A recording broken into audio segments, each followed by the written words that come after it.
And James at work. We're alive, sitting here. It's Tim. It's the Duke of Funk.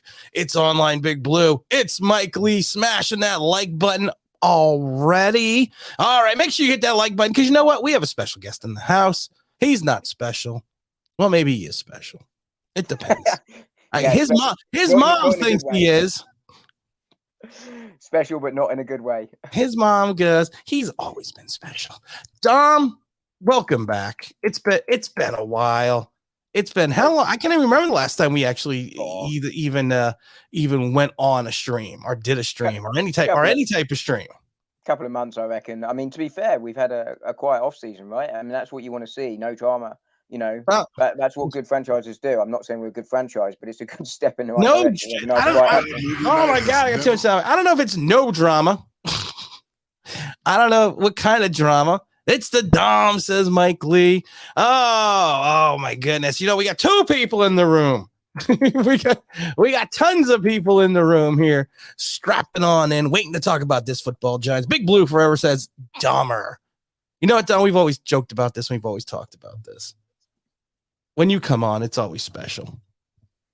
Yeah, for your subscriber count, it goes in reverse. It goes. But you know what? We have some good news as Giant fans. We have the throwback jerseys are now coming out. They're gonna be for 2 games against 2 home games. So they're gonna have the 80s jerseys and the 90s jerseys. I am rocking a game worn the 75th anniversary jersey from the 90s right now.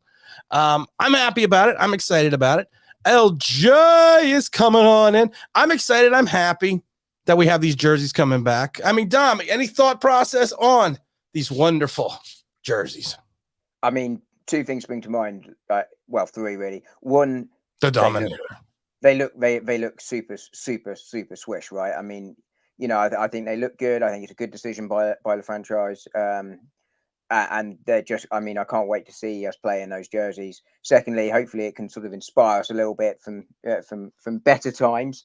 But thirdly, I think for you know, guys like you who were around when these jerseys were out watching, I mean, that must just feel extra special, right? Well, you know, you figured, I mean, 86 was the big, 84 technically was the big year because that was the bounce back. It was a big year. It was the year of it was the year of the Dahmer. It was the year the Giants actually went 9-7 and made the first time the playoffs since 81. But before 81, they had blown out many times in the 70s and never made the playoffs. So, you know, it was one of those things that you got into 85 and 86 and you get into the 90s after that. So it's nice to see that. We also got Brian Howard wearing my Mitchell and Ness LT when I get to the home to celebrate. You know what? You got to celebrate. It's you know what? The Giants finally did something right. No large soda. I mean, no medium soda. Medium soda. No 2 small sodas equal a medium. They're bringing back the jerseys. I don't know. Even though it's for 2 games, I'm excited.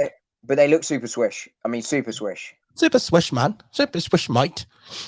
Haven't been able to make fun of Dom in a while. We got LG also in the house saying it's the Dominator. We got Mike Lee saying no, Jimmy G. For those that do not do it, I might have did a rant video about Jimmy G.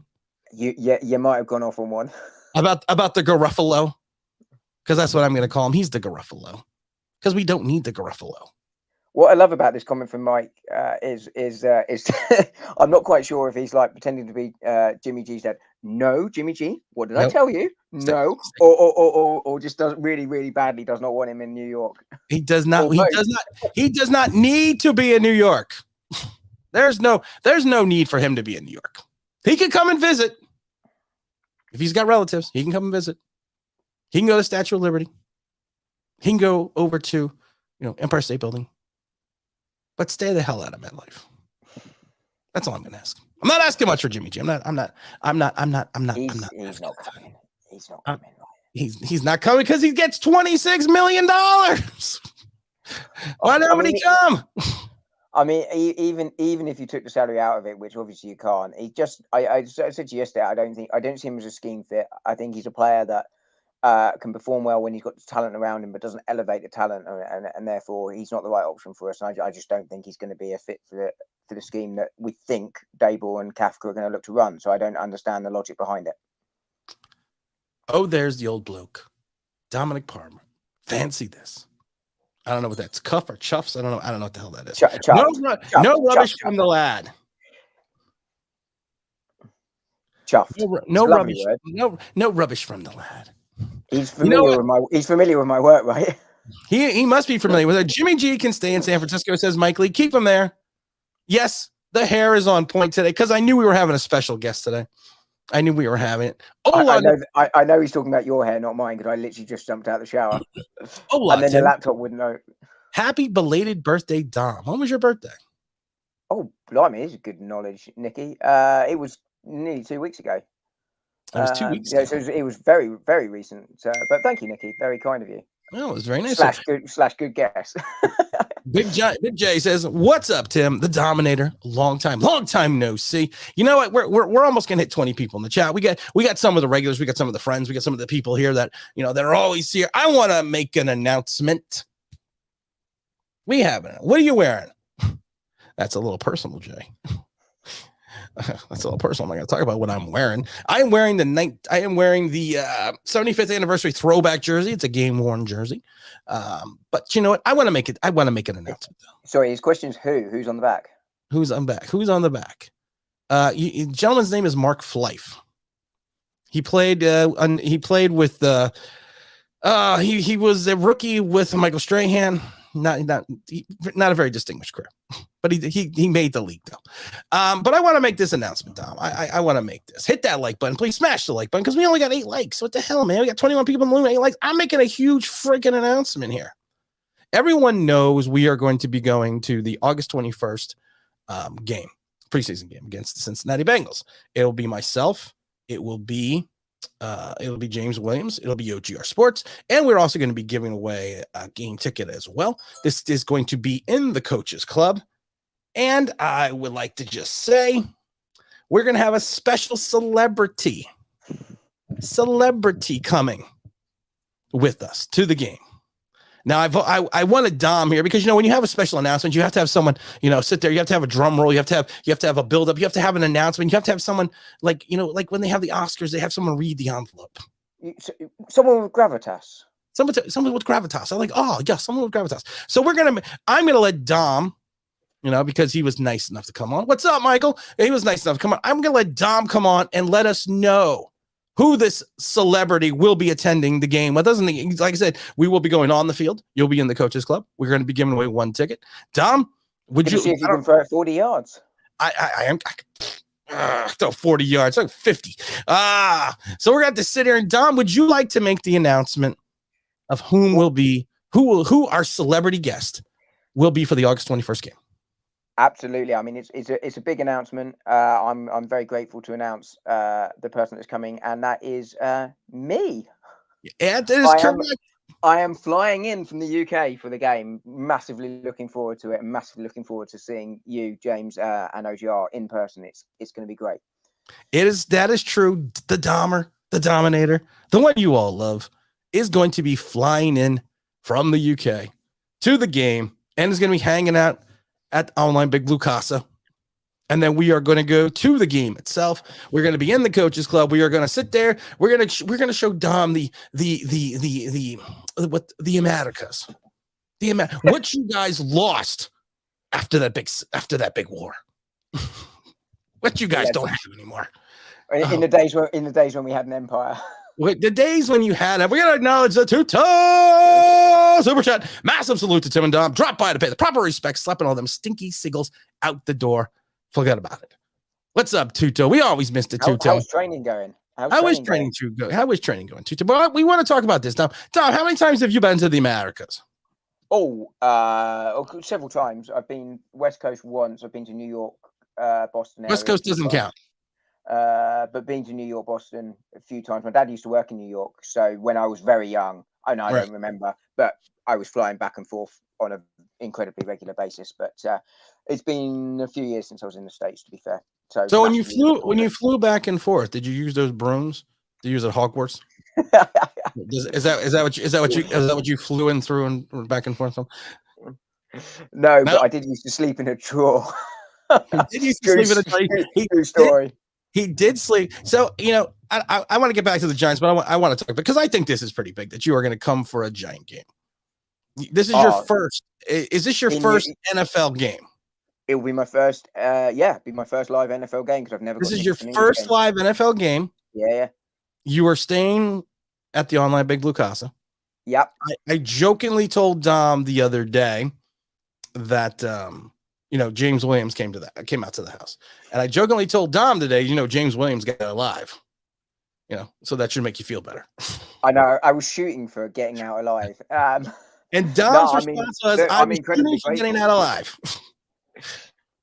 Literally was my response as well. But I'm massively excited and massively grateful. I thought you were joking at first, but no. We don't joke about these things. Michael Lee says, "Dom, will you be bringing some Yorkshire pudding?" Yorkshire pudding is immense, by the way. So you're gonna be roast dinner. Well, I mean, I can make some. Oh, there we go. We're sexier. We're up big. That's there what we she go. said. That's what she said. On the button. All right, look at that. LJ, two dudes knocking the LJ. We got the big Nicky dropping in the happy birthday. We get the shout out from Tuto to Mazinga. We got what's up. Zack Attack is in the house as well. Dom, can you bring 2 or 3 of his girls from the Poppycock?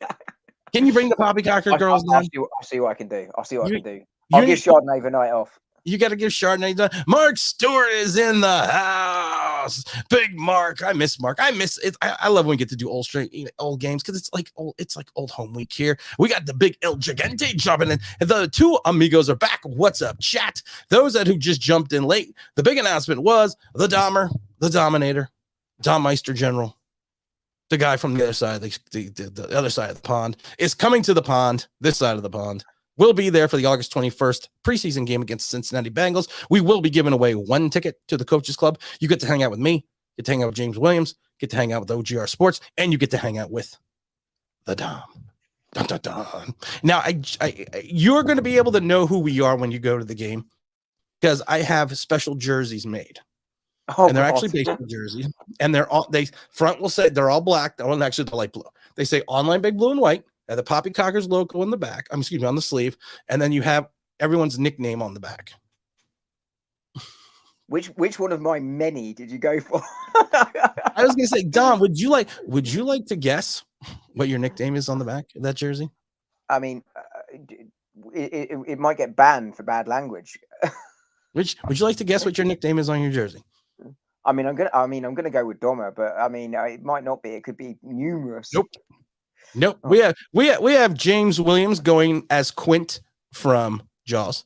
The venerable boat captain gets eaten by the shark. I, of course, am White Chocolate. You have OGR as OGR, and you have Dom as the Hobbit. The Hobbit. I was going to go with Frodo, but I thought you won't be able to remember what the damn Hobbit was called. Well, the Hobbit was easier. Dom, bring 3 female performers from Poppycock. Everyone sleep Poppycockers girls. Tim, are you reserving the drawer for Dom? No, Dom will be sleeping under the steps. Big J says, if I don't win that ticket, are you guys going to? Of course, we're going to be tailgating. We're going to be tailgating.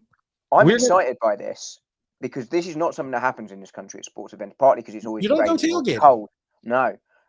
There's very little parking right around the stadium in the UK. Like you park out and then you get bussed in or something like that to the venues, or you go direct on public transport. We don't have this. We will be tailgating. We will be in the red lot, right next to the Verizon Center. I'll get. It's usually the second to last row, towards the exit. So we definitely will be tailgating. Zach says Dom doesn't yet, but he's buying everyone drinks. Yeah, you are. They don't take that funny money you guys have over in the UK. You got to use real money. Okay. Yeah, I mean, I had £1 yesterday, and it's worth a heck of a lot less today than it were yesterday. Oh my goodness! Captain Matumbo says MetLife Stadium or Yankees. We're going to MetLife Stadium. We're going to the Giant game, August 21st. We got to figure out, Dom, how to give away this ticket. We have to figure this out because this is important.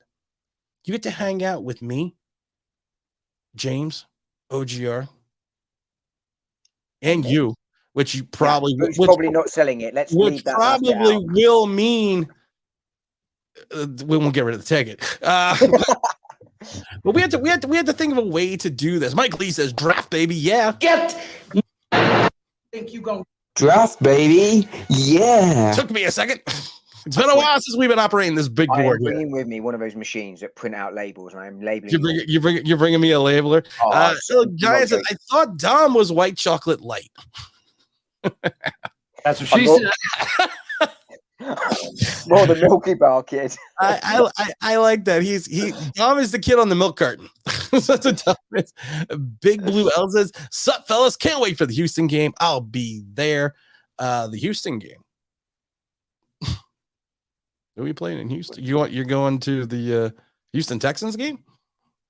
Oh, okay. I had to think about that. I don't have the schedule for him, but I can't wait to because I can't wait to the New Jersey round. LJ says Tuto again. Captain Matumbo says no. Is Yankee Stadium experience? Oh, a Yankee game.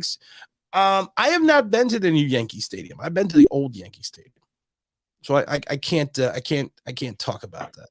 But I've been to the old one. But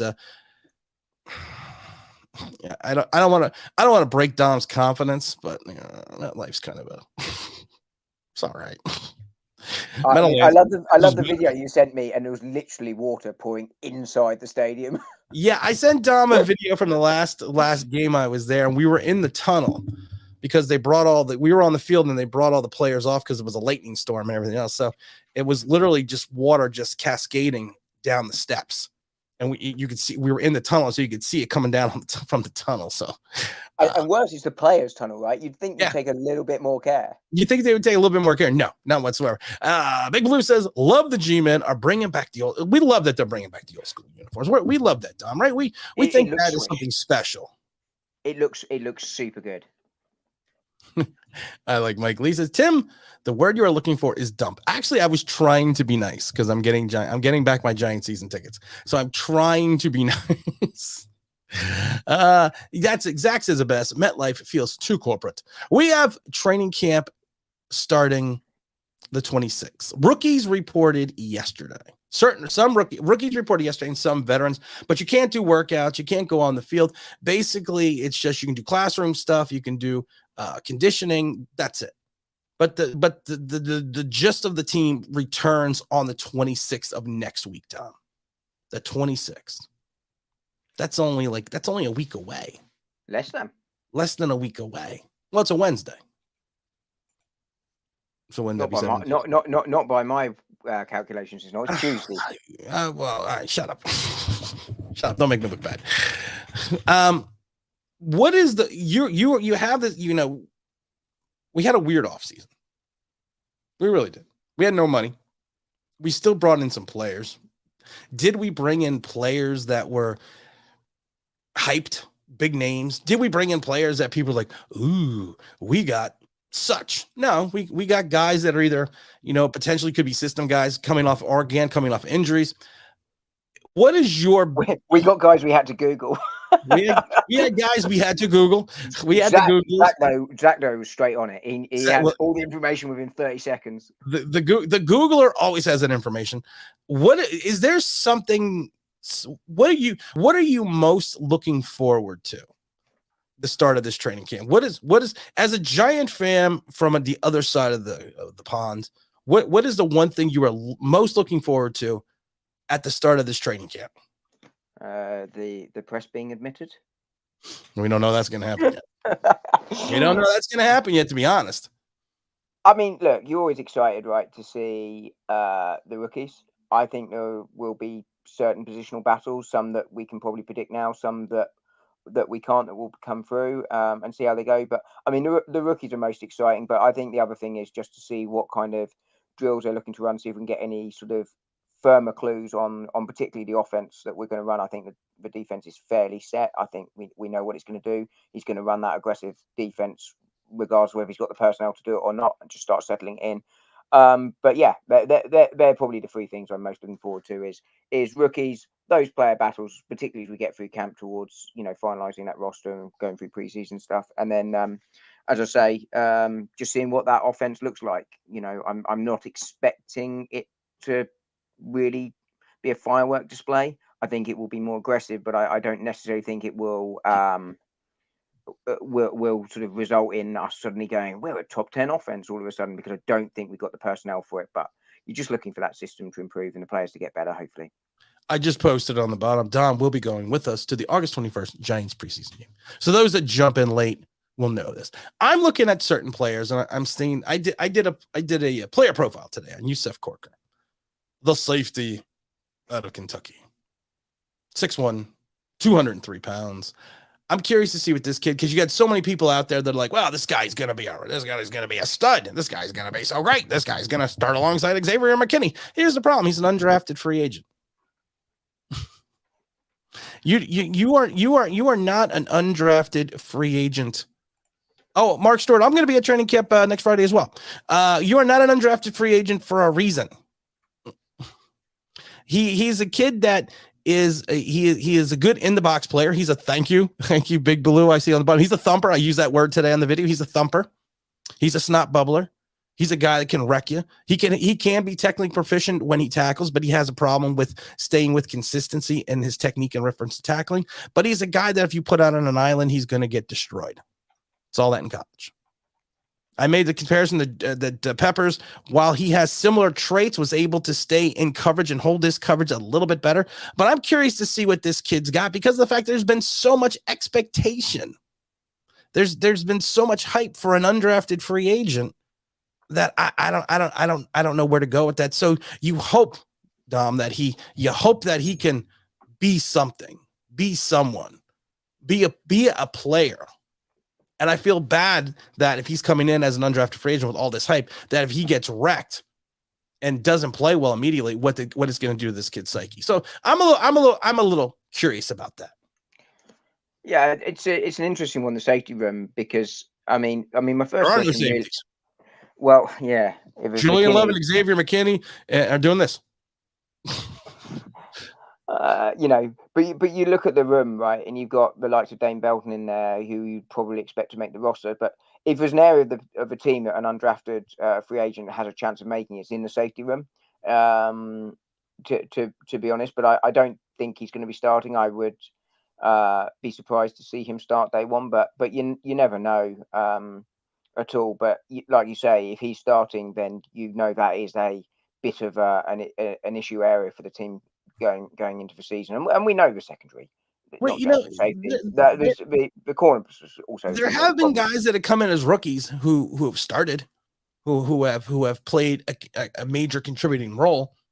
But not normally undrafted rookies. I mean, it happens, right? I mean, right. You never know, and I don't know if the Giants fan base is the only one that really is the only one infatuated with every undrafted free agent we pick up, or whether this is just a phenomenon across the league. And obviously, when you see them start, it's a great story, right? Feel good story, but you're probably either you've picked up something that everybody has missed, or more likely you're probably got an issue in that area.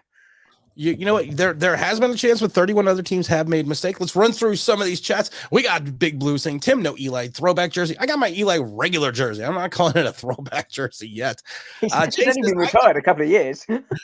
I know. Jay says, I only imagine Joey B as a Giant. Okay. I didn't see that. I see Eli on there either. No, I didn't see Eli, but you had Lawrence Taylor delivering it, so that was fun. Captain Mr. Alvarez says the whole team feels too corporate. We have Zach saying this is the OTA. Technically, what's going on right now is OTA 2.0 until next week. Until Tuesday or Wednesday. Tuesday or Wednesday. I'm expecting someone to Google that. And they shall be nameless, Zach. But hopefully, like I said, hopefully we can go through that. Mazinga says, English Werewolf in New Jersey. Don't be a victim of Dom's carnivorous lunar activities. How? Mike Lee says, play Madden, Call of Duty, and Halo. Oh, my God. Nikki says, do you think with the cap going up, running backs are going to make more money, or do you see the market staying the same? I don't think the cap has anything to do with the marketplace in reference to running backs.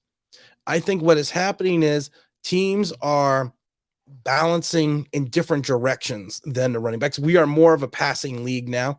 So you're gonna be looking at more putting. It's interesting. You some slot receivers are making more than franchise running backs. So you're gonna. It's the viability of the running back in relation to his reliability. So what do you figure? You get 5 years out of a running back. So I don't think the cap going up is going to affect the running backs, but I do think it will allow teams to focus more on the passing game and focus on the offensive line. There's also the fact, and I'm a big believer in that players sort of set the market, rather than the cap. You pay the player what you think they're worth, and then work everything out afterwards if they're a superstar. But I think the other thing about running back position is you look at the likes of San Francisco; they just seem to pick up running backs, and turn them into really good players consistently. And it's not just San Francisco. But you do seem to see that actually you can be onto your third choice running back on some rosters and they can still get good productivity out of them. And that means that they're relatively expendable apart. Oh, Dom is boring me already. This is why we don't have him on.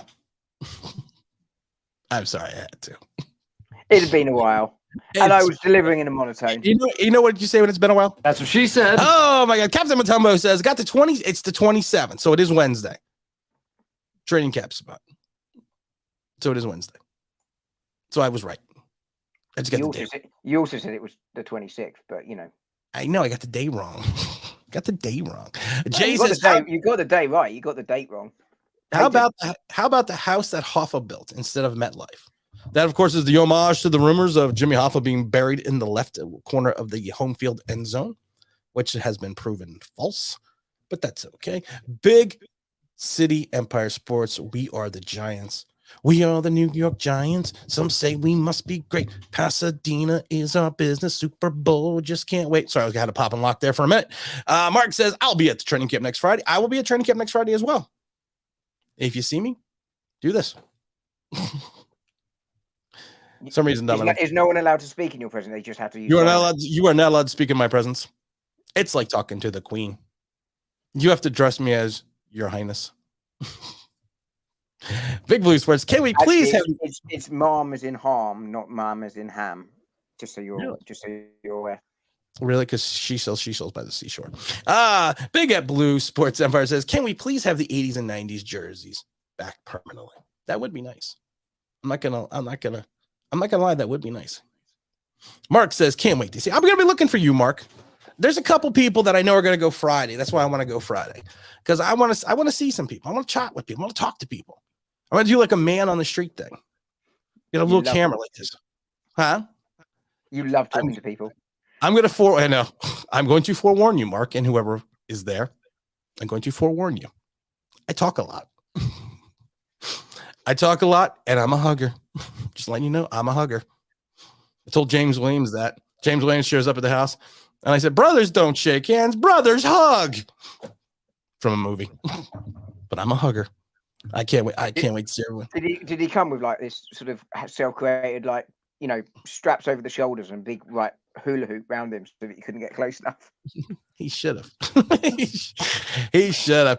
Zach here, listening at all the free agent signings that we have brought in. Not a big one. The OG QB, that of course is. And I want to talk about Tyrod Taylor a second, because I have dubbed him the OG QB.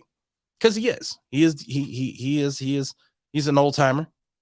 He's a guy that, has been around this league for a while. And I think the talk has been that there's a potential opportunity in some people's minds, and even some people in the media's minds, that he may start a lot sooner than later for the Giants coming up in 2022.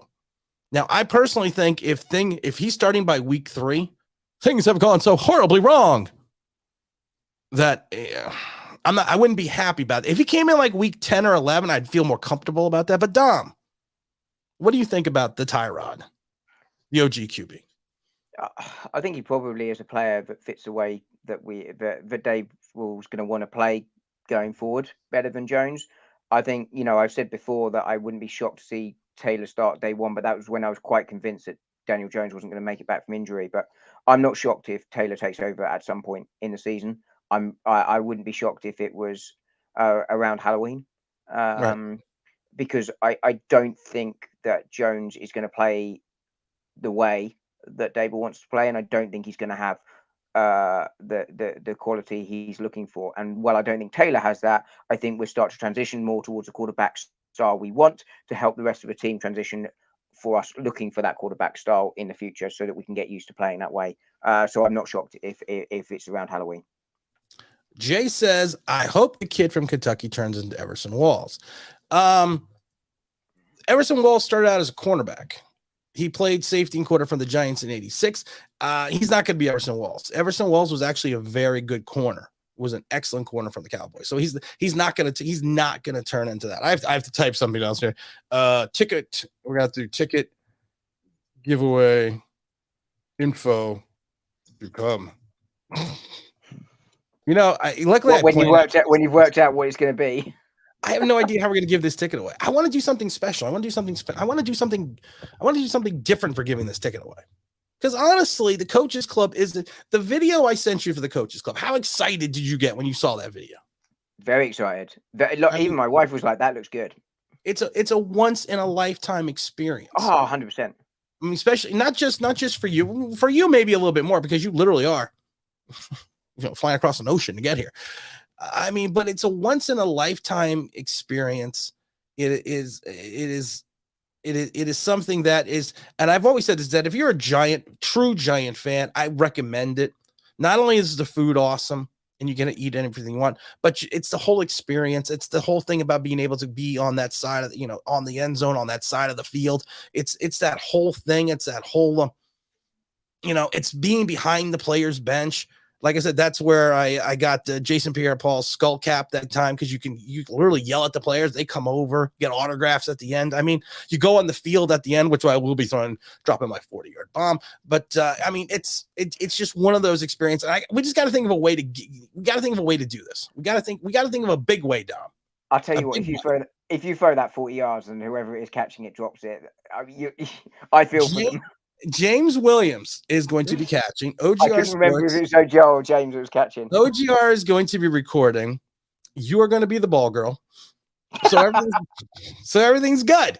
I mean, as long as I'm not the ball, we'll be all right. We're gonna have a job for you too.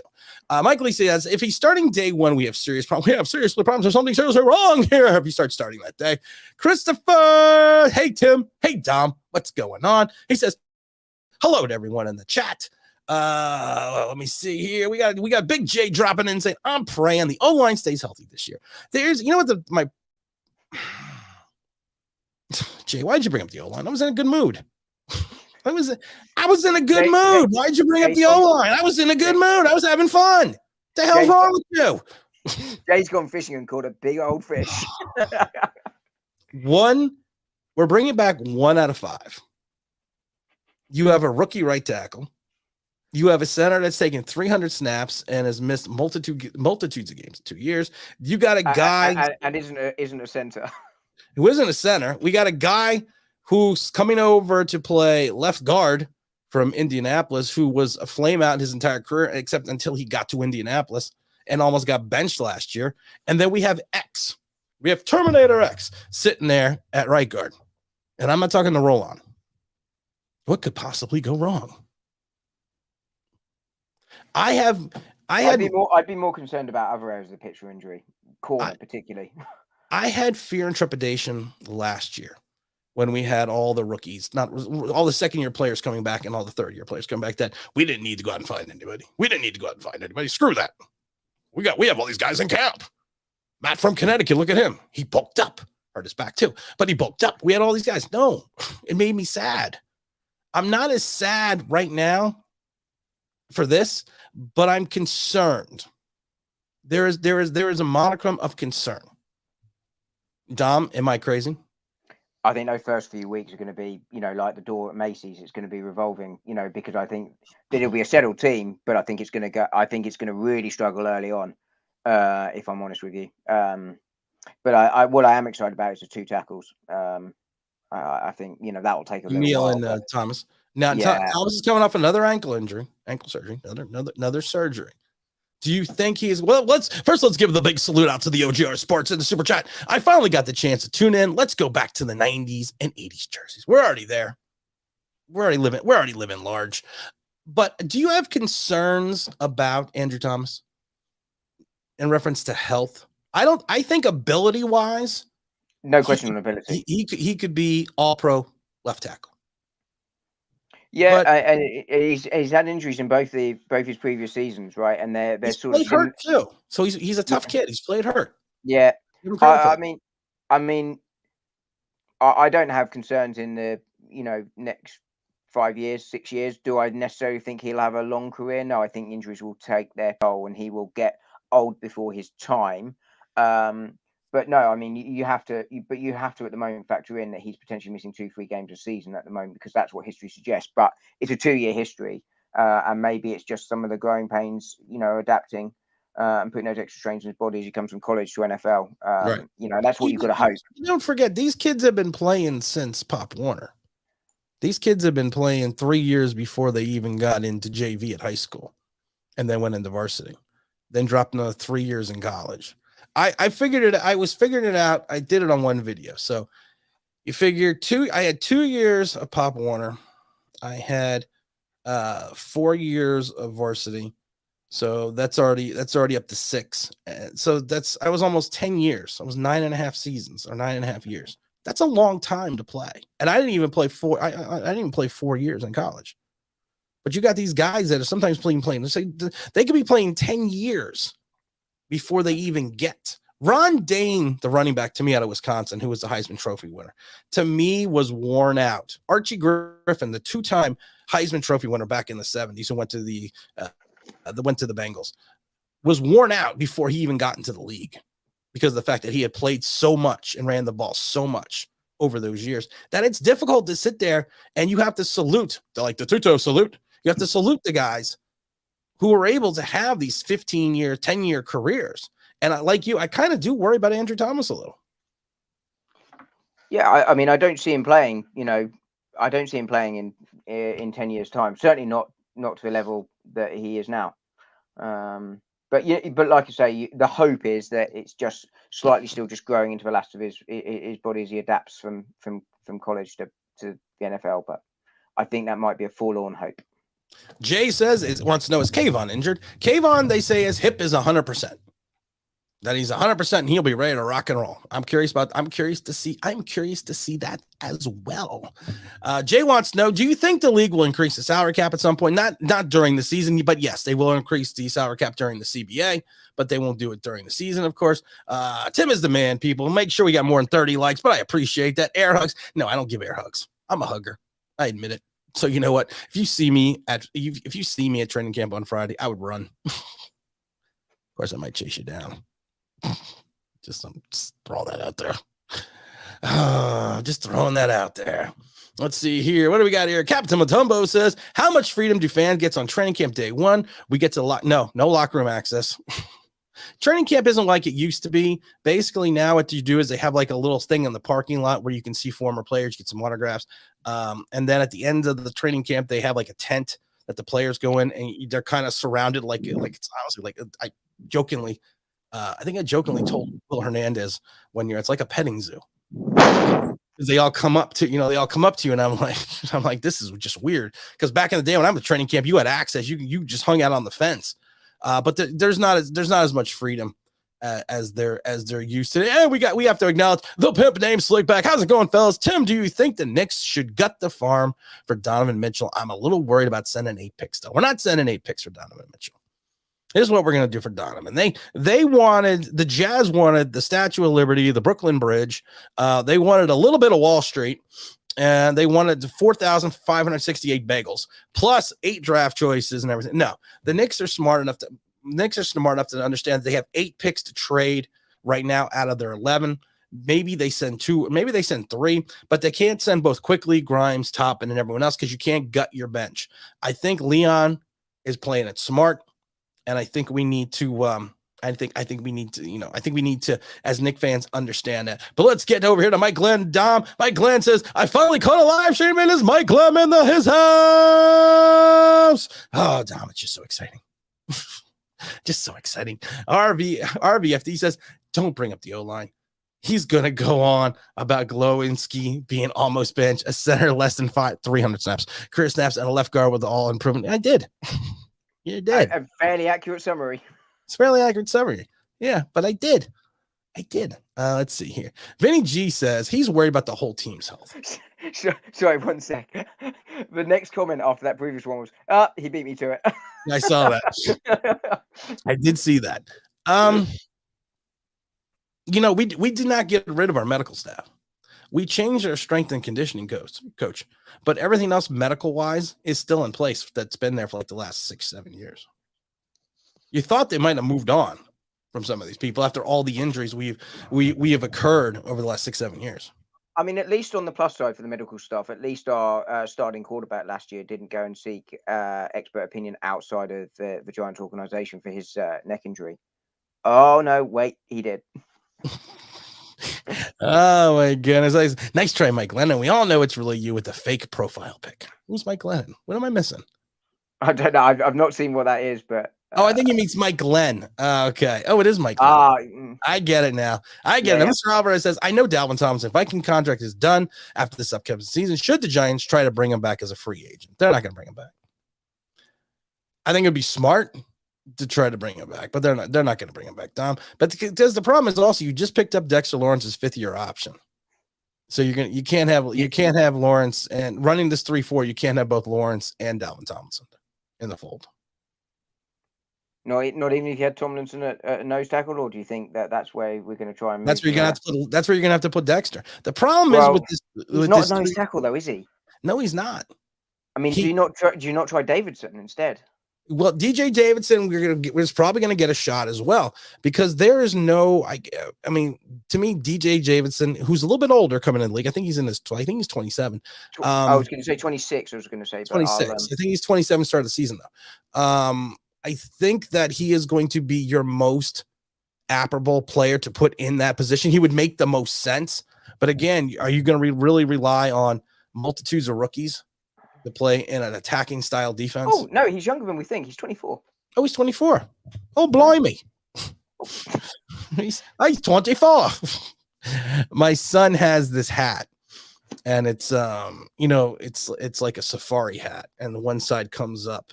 And and he thinks it's a British hat, so he walks around being Australian. What's a British hat? I don't know. I mean, we probably just called it a hat, but he was walking around the other day going, "Hello, chap, throw a shrimp on the barbie." I was like, "Are you British or are you Australian right now?" I'm going to have to teach him how to talk proper.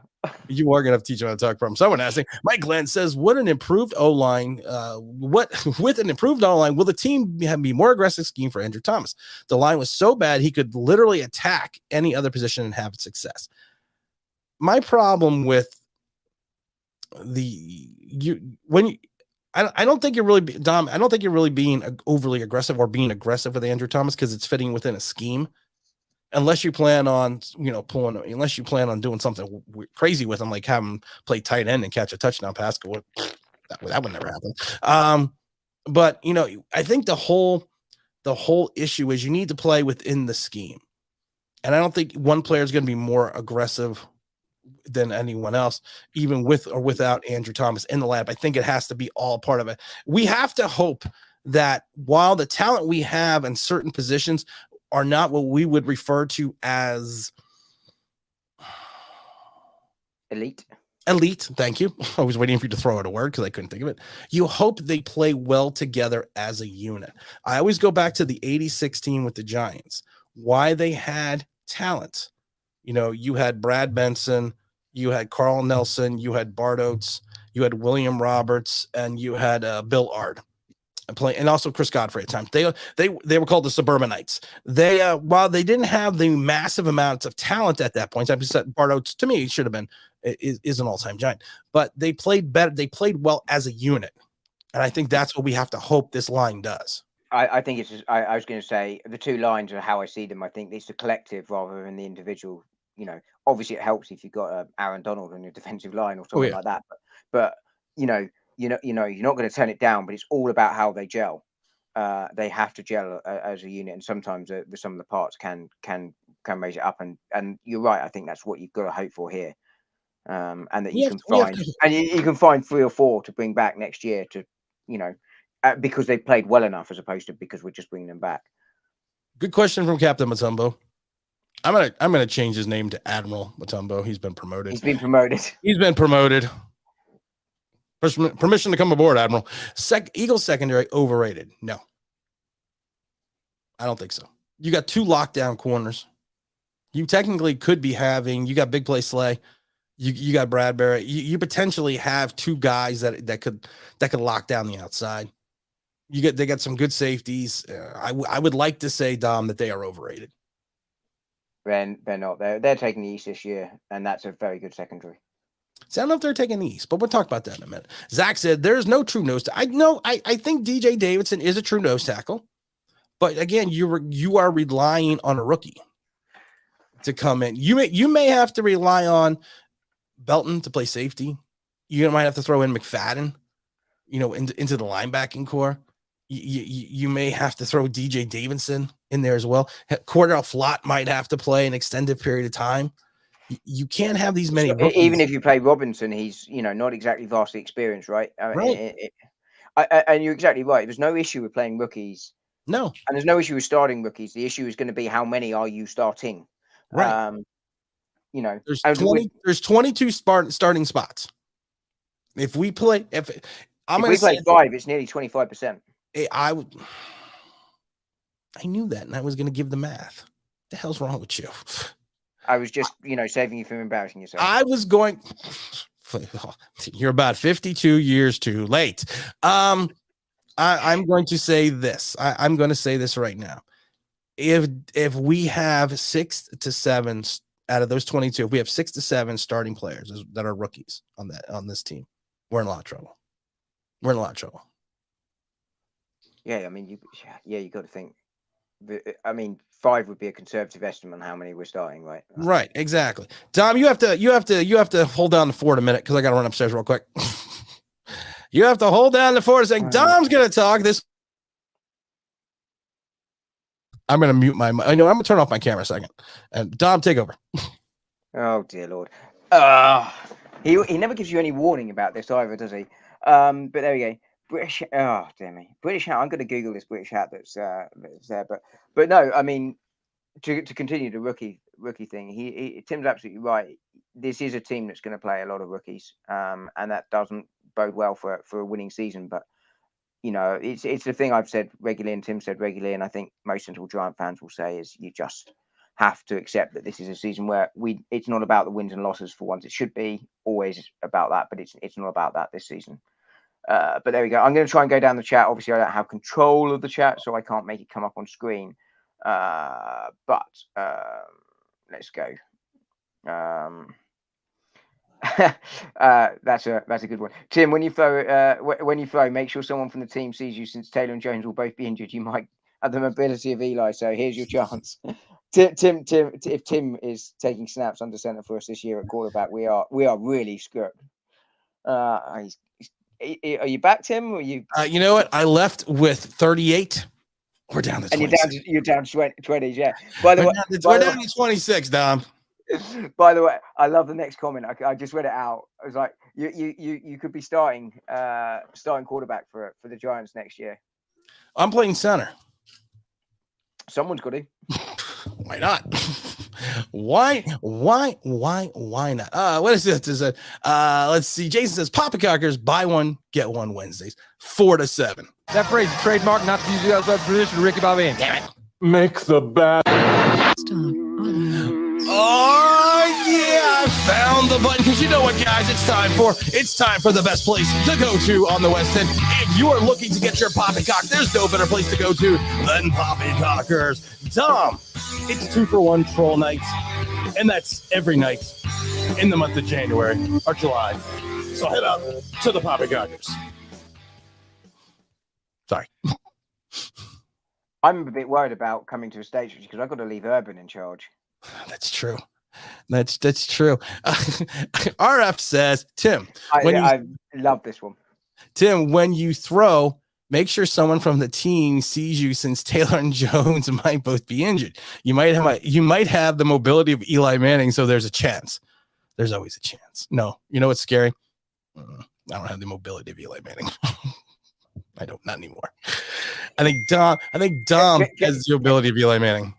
Can you run in a straight line without falling over? Oh, I could do that. Oh, you're in. Because what you got? I'm in. I knew it. I'm in. I'm sending text messages now. Mr. Mazinga says, "Oh wait. Hang on, wait. It's Tim of the 15. It's Tim of the 10. It's Vinny G. Listen, we have to get up to 50 likes. Once we hit 50 likes, I'm going to maybe tell people. I will spout out how we are giving away this ticket. You worked it out, have you? We're at 34, so no, I got 26. So you got plenty of time. I got plenty of time. Vinny G says, I miss Bradbury, but if he plays man coverage, he's lost a step since burnt like toast on speedy wide receivers. He was good on the G-men. How he's going to be the best in Philadelphia. Here's the thing with James Bradbury. I don't think James Bradbury lost a step. You are asking James Bradbury, and I said this in a bunch of videos last year, you are asking him to hold coverage longer than potentially needed because of the fact that you didn't have a pass rush. You know, I've said this before. The pass rush and the secondary it's a symbiotic relationship. If you're giving too much time to the quarterback to throw, a professional wide receiver is going to find a way to get open. So that's really not Bradbury's fault. I do agree at times he seemed a little lost. But I don't think he's truly lost a step. Mr. Mazinger says you're also probably asking him to play CB2 now, not CB1 in 50. Yeah, so he's not going to be going. Good point. Well, Dom actually had a good point. He's not going to be going up against the high-profile receiver. Mazinga says, our man, Tim is winning all day, every day, twice on game day. Three times on game day. Listen, if I bounce the ball, I'm never going to hear the end of it. That's all I'm going to say. I'm going to throw. We always. And wait. Do you get one throw or three? One throw. Because I was going to say no. I think we should change the rules. No. Give you 3 throws. No. Hear me out. Give you 3 throws, but on the second and third throw, you have to go for a quarterback sneak.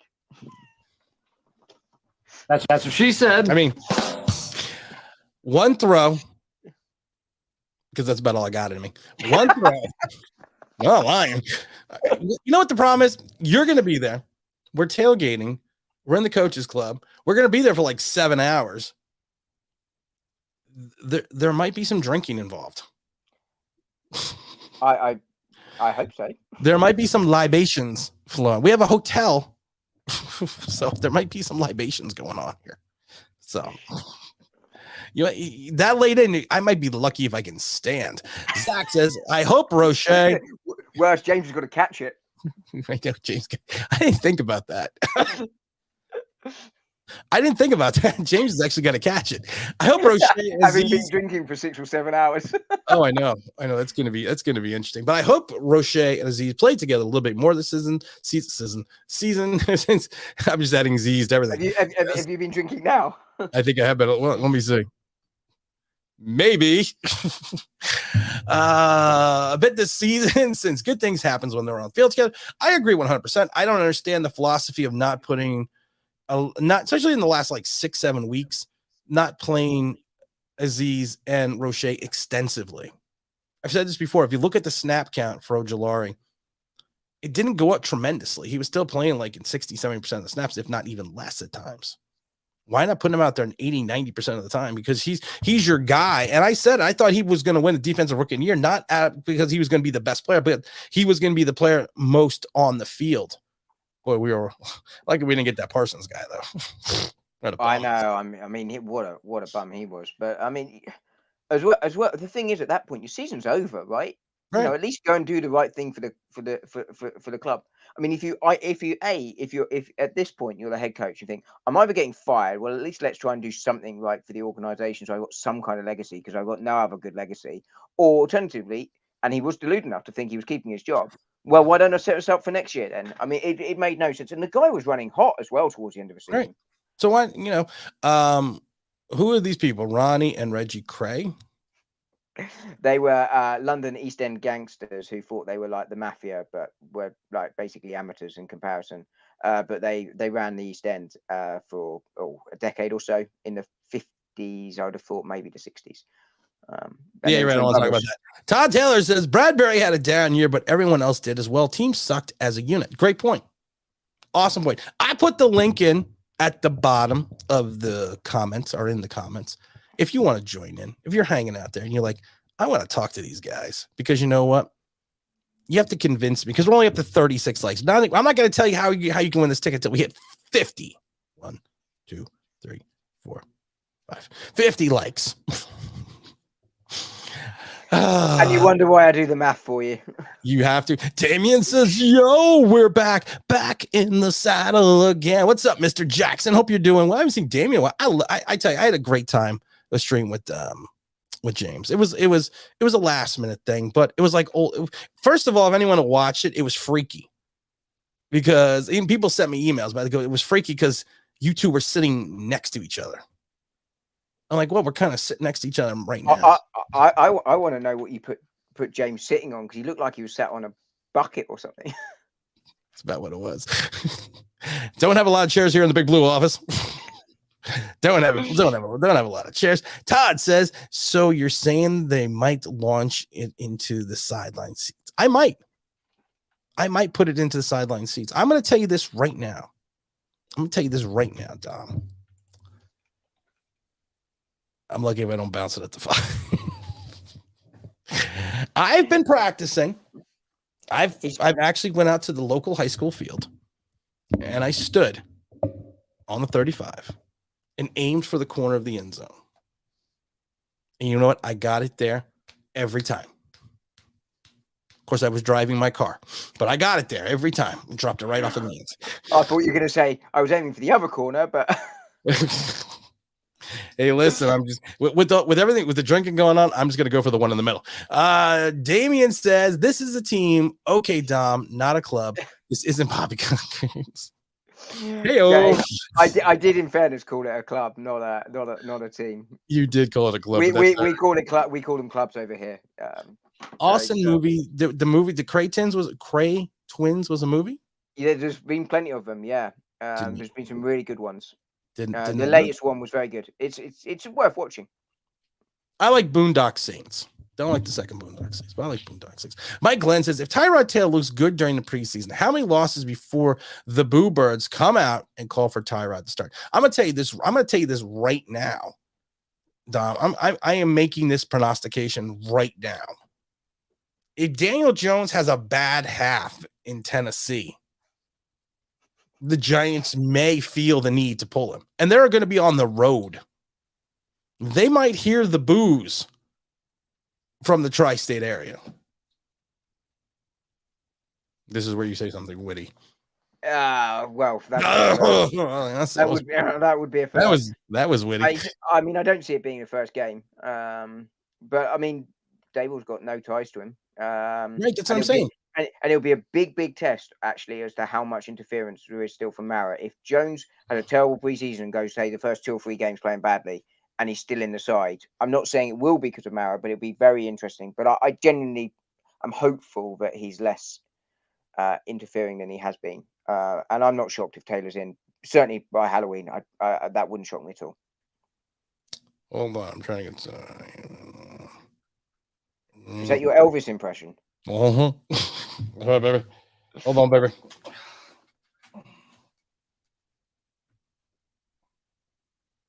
What are you doing? I don't know, baby. Oh, that's right. This is what I'm gonna go like. This is the way I'm gonna throw the ball, baby. Like, you know, Elvis had a movie out today. Elvis had a movie out recently. I don't want to talk about it. I didn't like it. Didn't make me look good. Didn't have my sideburns. There you go. Life is one big cosplay for you, isn't it? I don't know what that is. But all right, that's what it is.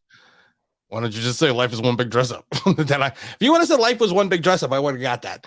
I still think I like to use fancy words. Don't use fancy words. Use your British fancy word magic. But I do think, though, if we're into week 3, let's just say week 3, and we're at the end of week 3, we're 0-3. We're 0-3. If or when? No, I am being optimistic. We're 0-3. What do you do? And let's say we're 0-3 and the offense is putrid. Look at that big word, putrid. Dom's word of today is Putrid. What do you do? Cry. No, really, seriously, what do you do? Well, you see, Damien right here had it right here, and this is where I got it. I'm not that smart. He says we go 0-3. Fans will be calling for Tyrod. Mark my words. I think that's likely. I think that's absolutely Do right. you Apart from the Daniel Jones apologist, obviously, but I mean, it all depends. I think we have to accept that the first few weeks that is going to be a bit of a painful few weeks, so particularly for that offense. And I don't necessarily think you pull the trigger unless Daniel Jones is absolutely horrific and he's one touchdown for 11 interceptions. Not to interrupt you, Dom, but we have a celebrity in the making. We have a celebrity in the wings who wants to drop in. He is the co-host of the ever so popular 312-1, the podcast, the Giant 2020 season. It's OGR Sports. He is going to be the cameraman here for this wonderful event on August 21st. What's up with their OGR Sports? What's going on, Tim? We got another person wanting to drop in. And I don't think we've talked to Anthony before. Have we talked to Anthony before? We're going to drop it. I think we have talked to Anthony. I can't see the face, but we're going to drop another person in here. We have talked to Anthony before. What's going on, Anthony? Long time. What's going on, guys? How are you doing? You're always doing something fun. Well, yeah, it's because I got kids. So as you know, as OGR can tell you from his podcast with his son jumping in on draft day, it's always an experience. It always is an experience. I got a question for OGR. I got a question for Anthony. Anthony, I'm going to hit you first with this one. We're 0-3. Damien's got a good question. We're 0-3. The Giants' offense looks horrid. What are you doing week 4 with the quarterback situation? Well, the offense looking hard. I'm going to just be fair. I would say put in Tyrod Taylor, but I'm going to be fair. Remember the years ago, 2006, the Seattle game, the first half. The Philadelphia game. Eli Manning had an average 1.8 seconds before he was hit by the line, but before he got hit behind the line of scrimmage. He didn't even have a chance to set his feet. If that's happening, even the biggest Daniel Jones haters can't blame him for that. Right. However, if he starts going to the mad patter again with the ball, you drop his ass. Okay. Because you know what? It's one. I mean, I don't want to sound like a dick, but I am. If he's that's my job. If he's any good, he'll grow a backbone, get the FU attitude that great players have, and he'll nut up and make us all shut up. Yep. If he's this temperamental little snowflake that can't handle the criticism in New York, we don't want him. You know what? Throw him into the fire. Make him feel the pressure. If he can't respond to pressure in New York, bye. We don't need you. I agree 100%. OGR, same question. We're 0-3. We look so bad that it looks like what are we having for dinner? Breaded chicken. Breaded chicken. All right, we're looking so bad that it looks like a rehash of the end of last season. And you have your quarterback, the OG QB, sitting there. What are you doing? What are you doing? What are you doing for if you're the Dable, if you're the Shane? Well, logic would tell you put in Tyrod. Me, I'm not the Dable. I'm not the Shane. I'm not Mr. Mara. I say, why not? Let him stay in. Let the kid go out in a blaze of glory. Because at the end, to me, it's a lost season regardless. Anybody, I've heard some content creators sitting there saying 7-8 wins, and I laugh. And I'm like, what are you on right now? Can I have some of whatever they're on? Yeah. Excuse me, can I have some more? Let him go out there, and if we get to weeks, we all said that it was going to take 4 or 5 weeks for him to adjust. Right. Even Dable has gone on record saying that. If we're in week 7, 8, 9, 10, and we're seeing this, continually, then we know. Then you can go ahead and put in Tyrod. But at that point, you're already looking at close to a top 5 pick. You might well just ride out the season with them and see where, let the wins and losses stack where they may. Dom, I'm going to show how impressive I am with that one. 11, 12, 13, Q, 14, 17. There we go. I was helping OGR with the counting there because we all know my math skills are beyond approach. Todd says 0-3 Jones looks like the cause. Even Mara will let him be yanked. I think they yank him. I personally think that if he's looking like trash, he's gone. Unless, like LJ says, what is the O-line looking like at 0-3? DJ is going to have the obvious culprit for them to bench him, because you can't go back to him if you do bench him. That's a good question, Dom. If you bench Eli, never. They did that once. If you bench Daniel Jones, and let's not say we're doing it 3 weeks early, because I think if you bench him in week 3, you can bring him back. But let's say you bench him in week 8. Can you really go back to this kid? Not unless Tyrod gets an injury. No, I mean he's done. I mean, I don't expect him to come out the season. I do expect him to get in and around week 7, 8 for the reasons OGR outlined. But he gets benched around Halloween. That's it. He's done. That's the end. He's done. Anthony, I know you're cutting your chicken. So I was going to say one thing. This also is an audition for Tyrod Taylor. So you have to be able to give both a fair shake, because they're both auditioning for jobs next year. If Tyrod Taylor sucks ass, why do you want him backing up and teaching your new quarterback that you're drafting? Actually, I think so. Sorry to interrupt, Anthony, for 2 seconds. Is Tyrod on a 2-year or 1 year? I thought he was on a 2-year. Tyrod's on a 2-year contract. 2 years, 2 years, 11 plus. Which is why Tim was so excited about it, because he thought he was going to mentor Malik Willis this year and be a bit next year with Malik. Sorry. That's actually exactly what I thought. That's exactly. Get out of my brain. That's exactly why I also said it a million times. That's exactly why I was excited about Tyrod coming in for 2 in the end of that point. But to the question, can you go back to Daniel Jones though if you bench him on week 8 or 9? Well, that's what we're going to have Ronnie Barnes do. We're just going to puncture Tyrod's lung again if we so it doesn't look vicious. We don't want anything bad to happen to Tyrod, because we may need the Tyrod Taylor. OGR, same question to you. Can you bench him? If he's benched, can he come back? I mean, no, and also, you know what my question is to you, though? I got another question to you. Do you think he has the psyche to handle that type of benching 4 years into his career, which will allow him to come back? I think he can. I mean, I don't think he's a weak-minded person at all. Nothing that I've seen from him suggests a weak-minded person. It's just you're not a very good NFL quarterback. Right. You know, I know plenty of electricians that are trash electricians, but they're great people. And you know, they can take the reaming and whatnot. So, but the other thing I want to point out is maybe that was the Giants' plan all along. I mean, if you're signing Tyrod for 2 years, maybe you're just like, okay, let's see what we have in Daniel. We have no ties to him. I'm Dable. I'm Shane. We have no ties to this kid. You know, allow him to have his little swan song. This is not a good quarterback draft anyways. We know we're not going to be a good team anyways because of a lack of talent across the board. I mean, maybe that was their plan all the time. Okay, we'll see where we land in next year's draft.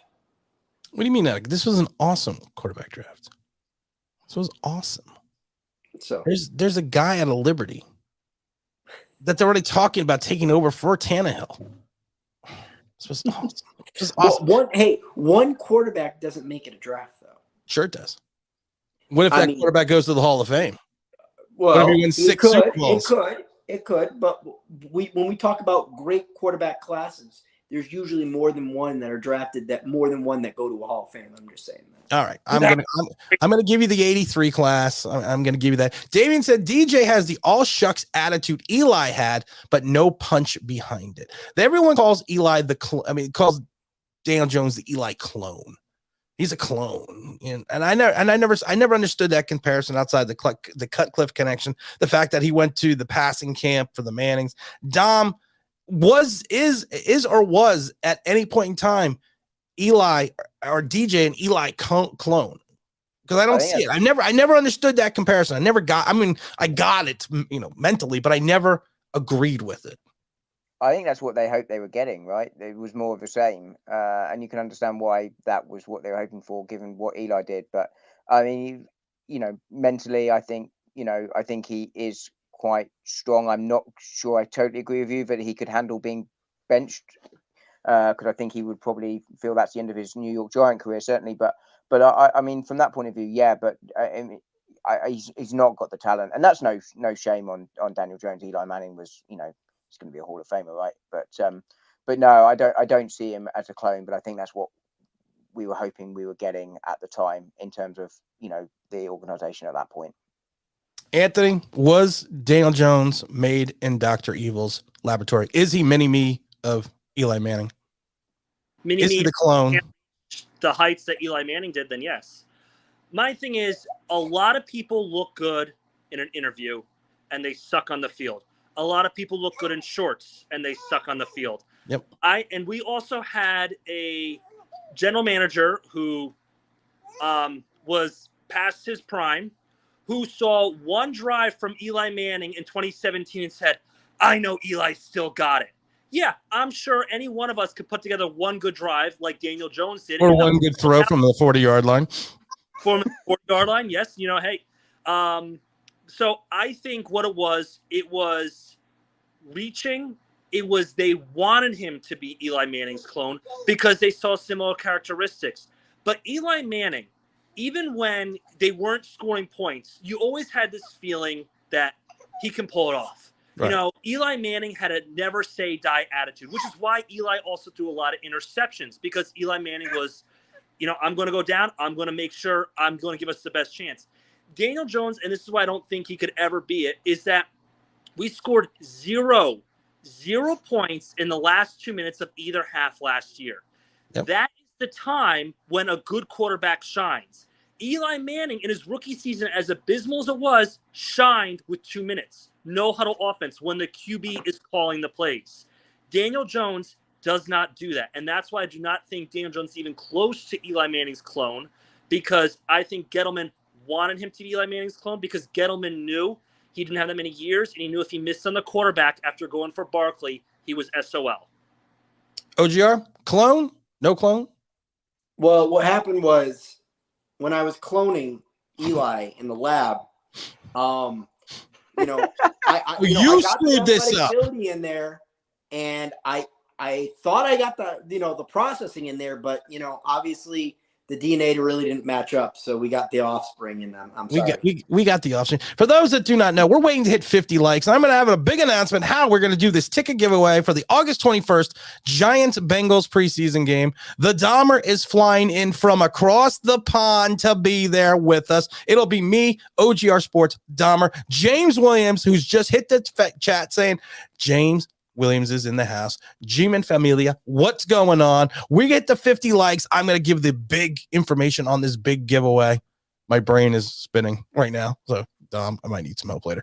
But we're gonna have that big information coming down to us right now. Let's see here. Let's see. Damien says, what does Damien says? How you feeling on the New Jerseys? How you feeling on the New Jerseys? New Jersey Giants, New Jersey Generals. The throwback jerseys. Oh, the throwback jersey. Oh, the New Jersey. I'm thinking New Jersey. I'm wearing my throwback.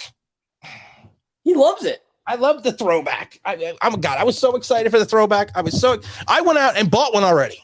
I already got one. I'm pretty sure it's the original one you got on there, Tim. That is an original. It is an original game worn jersey. It's the illusion. It's part of the illusion. It's called having a show. We're at 44 likes. We're 6 away from the big information, the big reveal. How you win this ticket? I should run across the street and grab my dad's Jason Seinhorn jersey. Go ahead, quick. Captain Don't drop your pants while you're running for it. I was going to say, don't let your pants fall down. That is an old one. I am loving how relaxed you are looking, OGR. I must say, you sort of look like a sort of Roman god. Yeah, I was going to he's like, the Giants are going to suck. He's a Greek god. It's all good. It's all good. Captain Matoma wants to know, which is worse, pineapple on pizza or blue cheese? I like blue cheese. I actually like pineapple on pizza. Yeah, I like it too. That's why I know that's kind of crazy, but I kind of like that. Blue cheese with buffalo chicken. I like both, to be fair, but I'd take the blue cheese over the pineapple. Mike Glenn says, I feel you can bench Jones and then go back to him. He's on his last year of his contract. Would we care about hurting his feelings? I don't know if it's about hurting his feelings. I wonder if it's about more hurting his psyche. And some players, they don't take well to being benched. Some players they kind of go into their cocoon. They kind of go into their shell. I don't know if it, like I said, I think it's more worried about affecting the psyche. Dom, we're at 46 likes right now. And then we're going to give away the big ticket information about how you can win this ticket to hang out with us. I don't know. I figure I got about 6 minutes to figure this out. and I've talked about this. I talked about this with Dom OGR. What is the one? Do you want me to talk for 5 minutes? Because I should give you about 10 minutes then. Because that should knock us back down to 20 people. OGR, I talked to Dom about this. I had the same question for you and Anthony. What are you most excited about when training camp opens on Wednesday? What are you looking forward to? What am I looking forward to? Right. How Daniel Jones matches up with the attacking style of Wink Martindale defense. Well, you know what we saw in OTAs, it didn't go too well. No, it didn't. So I'm hoping Daniel can improve. But we're not really gonna. We'll see a little bit, but we're not gonna see all that much. Because again, you're not gonna know anything until they put the pads on. And how many padded practices they are allowed? So 11. It's some crazy amount. Anthony, same question to you. With the training camp starting on next week, Wednesday now, what are you excited about as a Giant fan that you want to see either from this team, or maybe there's a player or just anything in general with the start of this camp? Well, one, healthy, please. I want to see that at the end of the camp. I mean, that's a given. I would like to see how they use our 4 slot wide receivers. Now I know we talked about the wishbone, but Tim, you're not the offensive coordinator, unfortunately for us. If we were, we would be running the T-bone. Yeah, we would be. Oh, you're bringing Tim Tebow back? I'm bringing Tebow back. I'm bringing number 15 back in the fold, baby. Tight end I or want quarterback. to see how Jones does with more freedom. Now, I don't know how much freedom Shermer allowed with his receivers, but I'm interested to see how Wan'Dale Robinson, Sterling Shepard, if he's able to play, and Tony, and the host of other guys we got there, how well they utilize all of them. Because that seems like, for someone who doesn't process things quickly, a lot of moving parts where they have freedom. And a lot of times Eli Manning had trouble with his receivers if they weren't on the same page as him.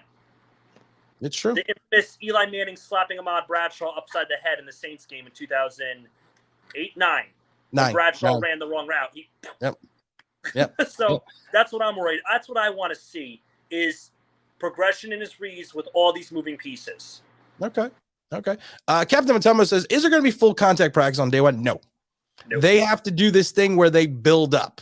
You have conditioning, then you'll have on field, and then there's a whole thing in the CBA that you have to do before you can get the full contact. And for some reason, the number 11 keeps sticking in my head in reference to the number of full contact practices you can have. I remember in the 80s and 90s, they went full pads sometimes twice a day. They did 2-a-days. It doesn't work like that. Logic Finest wants to know, Todd Bowles is the head coach of the Tampa Bay Bucks. Another disaster like he was with the Jets. He's a great defensive coordinator, but a bad head coach. I don't know if you got Tom Brady, so how bad of a head coach are you going to be, Dom? It's a fairly good roster, right? Yeah, it's a loaded. Leonard Fournette came in 30 pounds overweight. But we all know when Daniel Jones, that's just building up muscle. Yeah, get him to play quarterback, because with that extra muscle, he'll be fine. It also depends on what kind of weight it is, right? I mean, if it is muscle, then it might not be so bad. If it's pure fat, which is what it is. All the pictures, it's not muscle. But yeah, they'll be fine. I mean, what Todd Bowles is as a head coach, I'm not 100% convinced, but like you say, he's got a roster there. Like He's got a roster. Damian Jackson's got a question. I think this is kind of interesting. Wan'Dale Robinson, future Hall of Famer. Odds. Anthony, go. 5'8". 5.8%. 5.8%. Yeah. Matches the height. OGR. Wan'Dale Robinson. I don't think he's quite 5'8", so I'm going to go 5.6%. 5.6%. Dom, the Dahmer? We're still We do ours slightly differently over here, but 1,000 to 1. I can't see it being. I can't see him being a Hall of Famer ever. I mean, I'd love to be wrong. How many liters is a gallon of gas? Oh God, I don't know. 3.7. Dom? I'll take his word for it. He's my math guy. What use is Dom if the math guy can't do math? You do weird things. 1 gallon is 4.54 liters. All right. Giants 34 says, "Hey fellas, how would you feel if Love plays the CB2 position full time? I personally think he would be good if he just has to focus on playing corner. I think he'll be way better than Robinson. OGR, if you're putting Julian Love out on the island, we're putting him out on Revis Island. Are you happy? Are you unhappy? Did people forget that he got benched? Like, he got benched Not as anyone a who listens to safety. Tim. That's true. Not anyone listens to me. Good point. He got benched as a safety. He got benched as a safety, so why would anybody think that a bench safety could do well at corner, even if he's concentrating on it? Because he corner. He played a little Notre Dame. No. The answer is no. No. Anthony, I hope he becomes a shutdown corner just so we call it Love Island. That would be good though. That would be good. We're still at 47 likes. If we hit 50 likes, I'm gonna have the big announcement how you're gonna be able to win this ticket to go hang out with us in the Coaches Club. August 21st, OGR Sports, James Williams, the Dahmer, and myself are gonna be there. Dom, are you taking the wife to Love Island? Do you think he could be the corner? Every day with me is like Love Island. Oh, you know what sound effect I don't have? Wah, wah. I'm sorry. I'm sorry. Go ahead. But do you think Love Island is there? No, is the honest answer. I mean, he probably makes my roster because of his versatility and experience, but no, he doesn't start. Robinson starts for me as CB2. Okay. Logic Fine says training camp has gotten soft. No more 2-a-day practices and a tight limit on practice and full pads. I remember in Tampa, man, and I've said this before, I remember going out there at 9 o'clock in the morning till like 11:30, 12. Them going in for lunch and meetings and coming back out at 3:30 and running till 5, practice till 5. Gruden was a task guy. He was a disciplinarian, but you're not allowed to do that anymore. That would just be terrible. Mike Lennon says, will Tony or Robinson play more? Oh, this is a good question. Will Tony or Robinson play more snaps? Which will have more touchdowns, OGR? I'm actually, even though it should be Tony, logically I will say Robinson, because I actually think Robinson can stay healthy, and I don't think Tony can. And he can remember his shoes. That too. We don't know that yet because he hasn't gotten to training camp. Anthony, who's got more snaps and who's got more touchdowns? Robinson. One thing I like about Robinson is he seems like a hard worker, and I feel that will endear him more to the Dable, because push comes to shove, I think they're going to go with Robinson, because also he ain't a jitterbug. He's a one cut and run guy, and that's what I noticed. All the highlights, it's one move and then take it, which is great. Tony, as you said, park your ass in front of him and do anything. Yep, you wait for the cavalry. You wait for them to show up. Dom, who's got bigger stats? I think Robinson or Tony. Robinson, because he's Shane drafted him. He's no ties to Tony. I think Tony has a much higher ceiling, but Robinson will get the snaps. My other question is going to be, and this is going to start with OGR. How many games do you think Tony's going to play this year? I'll be somewhat positive 10. 10? Wow, you are being positive today. For those that don't know, the dapper, the dashing OGR Sports is the wonderful co-host of the 312-1 podcast, and he's usually the negative one. On that podcast, I am Mr. I can't even say it. Anthony, how many games Tony playing this year? Starting or playing and finishing? That's the key question. Oh, that's a good question. Just playing. Just playing, I see 13. 13, okay. But how many starting? Starting and finishing, 9. 9. Okay, I like that. Dom? Let's get banged up. Dahmer? How many games? I think Anthony's about spot on. I think he about 12 and 10. 10 12 and 10. We're one like away from having me disclose how you can win this ticket to the August 21st Giant game. Actually, I have a question for the panel. Sure. What do you guys think of the 312-1 podcast? What's that? I said, what do you guys think of the 312-1 podcast? That's a good question. Yeah, Anthony, have you listened to the 312-1 podcast? Yes, I think I may be 1 week behind. I listen to it when I work out in the morning. My workout's an hour long, so it works out well. No pun intended. I like it because you guys go more in depth about college, especially college players and the production and the difference between the NFL and college. So I do like that because I don't know jack about college football. Oh, okay. So I appreciate that. Appreciate it. I appreciate that. Dom, have you listened to the podcast? Yes, I haven't. I think I'm also one behind. I might, but it is an excellent podcast. If you haven't listened to it, you really, really should. It is excellent. Really, really good. Although not as good as OGR managed to look in a yellow shirt. How the hell do you manage to pull that off, man? Dude, this is my work shirt. I know, but yeah, you can still pull it off. Like if I wore that, I'd literally look like a giant hen. Well, a small hen, but you know. I laugh at that. We have dropped down to 48 likes. we went the wrong way. Oh, this is a good question from Logic's Finest. I like this question right here.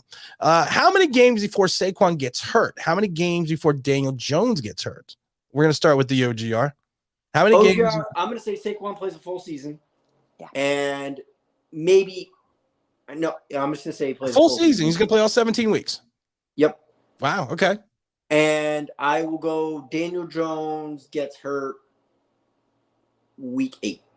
Wow. Week 8. Neck injury? No, torn meniscus. Torn meniscus. That could take you out for a little bit. Anthony, how many games for Saquon and Daniel Jones before they get hurt? I think Saquon will play 16 games. He'll miss one with like a sore Achilles or something.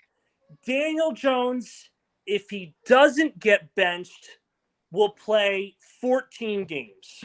14 games. If he does not get benched. If he gets benched, I'm not making any guesses on his health because it's rest time. I agree. And I have to admit, I saw your gym bag. I love the pink knapsack hanging up on the wall. I thought you would have had something a little bit more, you know, I'm just saying, but pink is nice. I'm just going to go with that. And we're still real men wear pink. That's all I'm saying. That's true. That is a good point. Mr. Mazinga wants to know, was Dom roasting OGR Sports? No. I thought you were. Could Dom roast OGR Sports? I thought you did a little bit. Damien says, I'm biased. Anything Tim and OGR put together is gold. That is biased. You're hanging out with my mom. Because that is beyond biased, Damien. But I appreciate that. I like Mazinga saying, we got a tour of Anthony's house. I like the balcony. We used to have one of those in my old house. We had the balcony going across the top. It was great because when the kids decide they're going to throw paratroopers off the top of the balcony, off the rail on down to the first floor. T-Brad is in his house. T-Brad, if you're available, here's a link. Jump on. We're at 49 likes. If we hit the 50, I'm going to tell everyone what we're going to be doing to give away the big ticket. Dom looks so serious. Dom, don't look so serious. I'm watching. I've got the last couple of minutes on England playing right now, and hopefully we are going to win. All right. I like this question a lot. We just hit 50 likes. I like this question a lot. Honest record, not optimistic, but realistic. Logic's Finest going with 4-13. Anthony, what are you going with? Honest record for the New York Football Giants. I know it's early, but honestly, what's your thought process? Football is a game of inches. I'm going to give a range. I'm going to say worst case. Yeah, that's cheating. No, you got to give it. Fine. I will say 6-11. 6-11. We will get one game we sure as hell don't deserve to. My man Tyrone has come in and joined the chat and gave us the 50 likes. 6-11 though. 6-11. Because I'm going to go to OGR now because I'm still thinking about how. We don't. Can we go back down to 48? OGR, you need to pad. OGR, pat the ball a little bit here. We just run out the clock. You got 32 minutes. All right, no problem. So I'm gonna go 3-12-3. If anybody guesses why I said that, because this way we can go 3-12. Very original. that wasn't good. That was. I think Anthony's coming in as the new co-host at 3-12-1. All right, but honestly, no. I'm gonna say 5-12. 5-12. Dom. 4 and whatever it is, 13. Well, you're not going to go to the game with us if you don't know if it's whatever it is. Zach is out of here. He's saying later. All right, I'm going to give away the information about how we're going to win how you can win this ticket. All right, so the game is August 21st. How much time do we think we have to give people, guys? So advance notice on the game. How much time do we think? Anthony, how much time do you think we got to give people? 2 weeks. 2 weeks. Just in case someone needs to take off of work. 2 weeks. That's good. Oh, dumplings. Yes, I would like some dumplings. Send them here too. Yeah, they're going to get sushi, so I'm happy about that. So Anthony, 2 weeks. by the way, when you're going on the US version of MasterChef? Yeah, that's true. Ojer, how long do you think we should? How long do you think what's a good time frame? 2 weeks. Dom, 2 weeks. 2 weeks seems fine. 2 weeks, because you have to be prepared. You're right. You don't have to take off of work because the game is on a Sunday. You might have to travel, but you might have to travel. Oh, So I'm taking Monday off. I don't care. I'm taking Monday off. We are taking Monday off. All right, here it is right now. This is what we're going to do, and we're going to mark it down because we're going to go the 2 week schedule. August 5th, which is a Friday, we are going to do a live stream, and I'm using my césure, which is also referred to as dramatic pause, because I'm trying to think exactly how I'm going to do this. But August 5th, we are doing a live stream. On that live stream, you need to have liked the channel. You have to be a subscriber. You have to like in the chat, and you have to leave a comment at least to qualify for this. And we're going to do what I'm going to refer to as a lightning pick. I'm going to take at one point in time, I'm going to stop the stream, whoever's in it, and I'm going to take my little mouse and I am just going to roll it up and down, and I'm going to pick people at random. Now, if you're in the New York area and you can go, you win the ticket. If you are not in the New York area, I'm just going to go to the next person. So wherever I stop, that's where I'm going to go. And then I would go tri-state area. Tri-state. Tri-state. Tri-state area. That's good. Tri-state. That's a good way to do it. PA included? Because some people say Connecticut is tri-state. Some people say PA. PA can be included. All right, you're all effing annoying me here. I'm in New Jersey, so I don't give a shit. But you're in New Jersey. This just got technical real quick. I'm just gonna, you know what we're gonna do? We're just gonna randomly pick someone August 5th. You have to fill in the parameters. You have to be a subscriber to the channel. You have to like it, and I can check this. You have to like at least one video. You have to be in the chat, and you have to like the chat. And then that's gonna shrink down the pool pretty quickly. That's what I mean. That's what this is. The same 50 guys that like your live stream. But that's the thing. If you are a guy that's always on the live stream, I want to give you the opportunity. I would love to have the opportunity for an LJ or for a T Brad or for a Tyrone. What if Tuto wins it? If Tuto, he's got to be in. You got to be in the central area. How about the central? You have to have the ability to get to MetLife. I'm not paying for transportation. You gotta get to MetLife. You got a ticket. I'm pretty sure Tuto would pay his own ticket. I mean, pay his own. Well, you know what? If Tuto wins the ticket, then that's what it is. But you have to be in the area, and also you have to be at least 20. Well, I'll rephrase it. You have to be at least 21 years or older to go to the game. I like Tyrone says Pennsylvania is not in the tri-state area. New York, New Jersey, Connecticut. We're not accepting PA. Yeah. Well, then you know what, Tyrone? I can't go. That's why I said PA. I live 2 hours away, so I'm in Pennsylvania. But you have to be at least 21 years of age. It's going to be August 5th, and like I said, I'm going to promote the hell out of this because I want a lot of the people who do support the channel and are always in the chats, religiously at times, that you get an opportunity to win this ticket. But I want to make sure that if you win the ticket, you are able to go.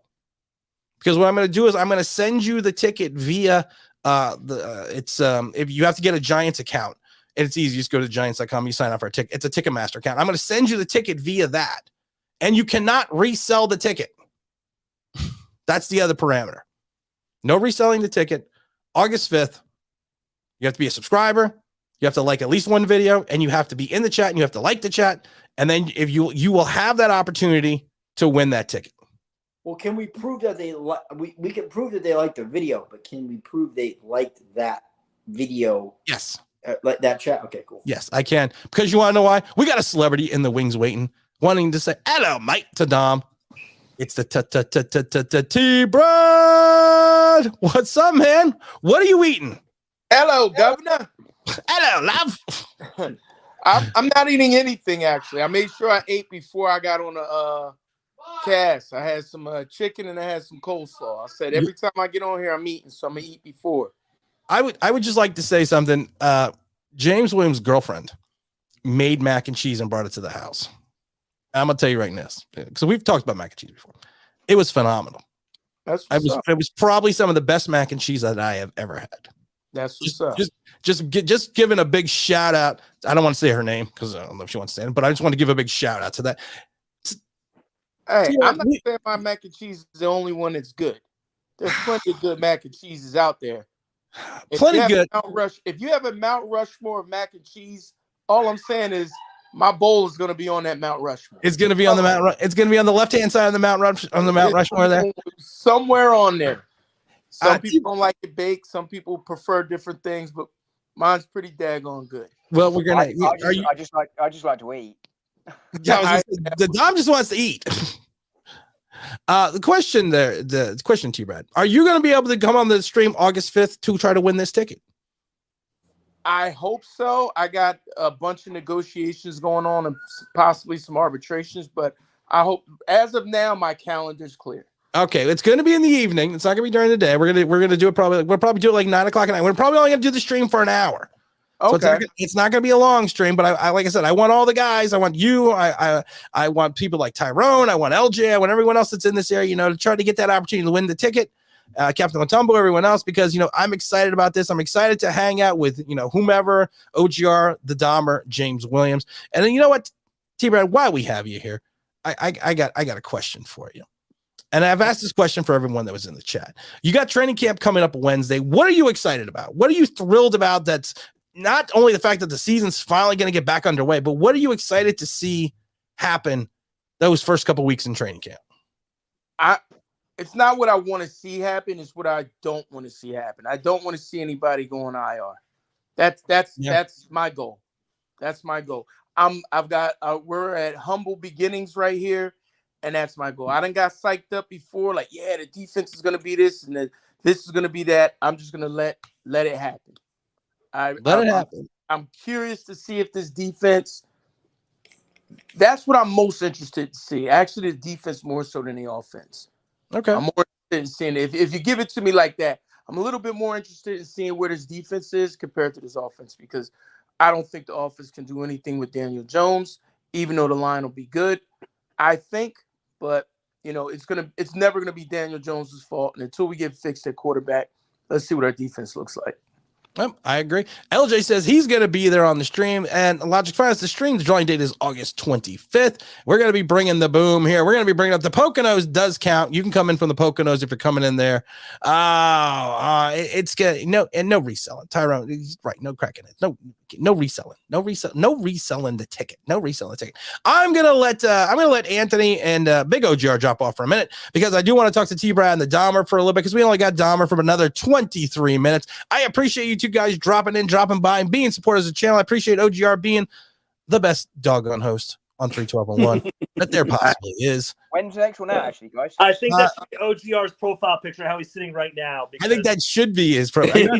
You should have that. Screenshot. Photoshop him onto the most interesting man in the world. I've already I like that one. Before OGR goes, I have 2 questions real quick. One, when's your next podcast out?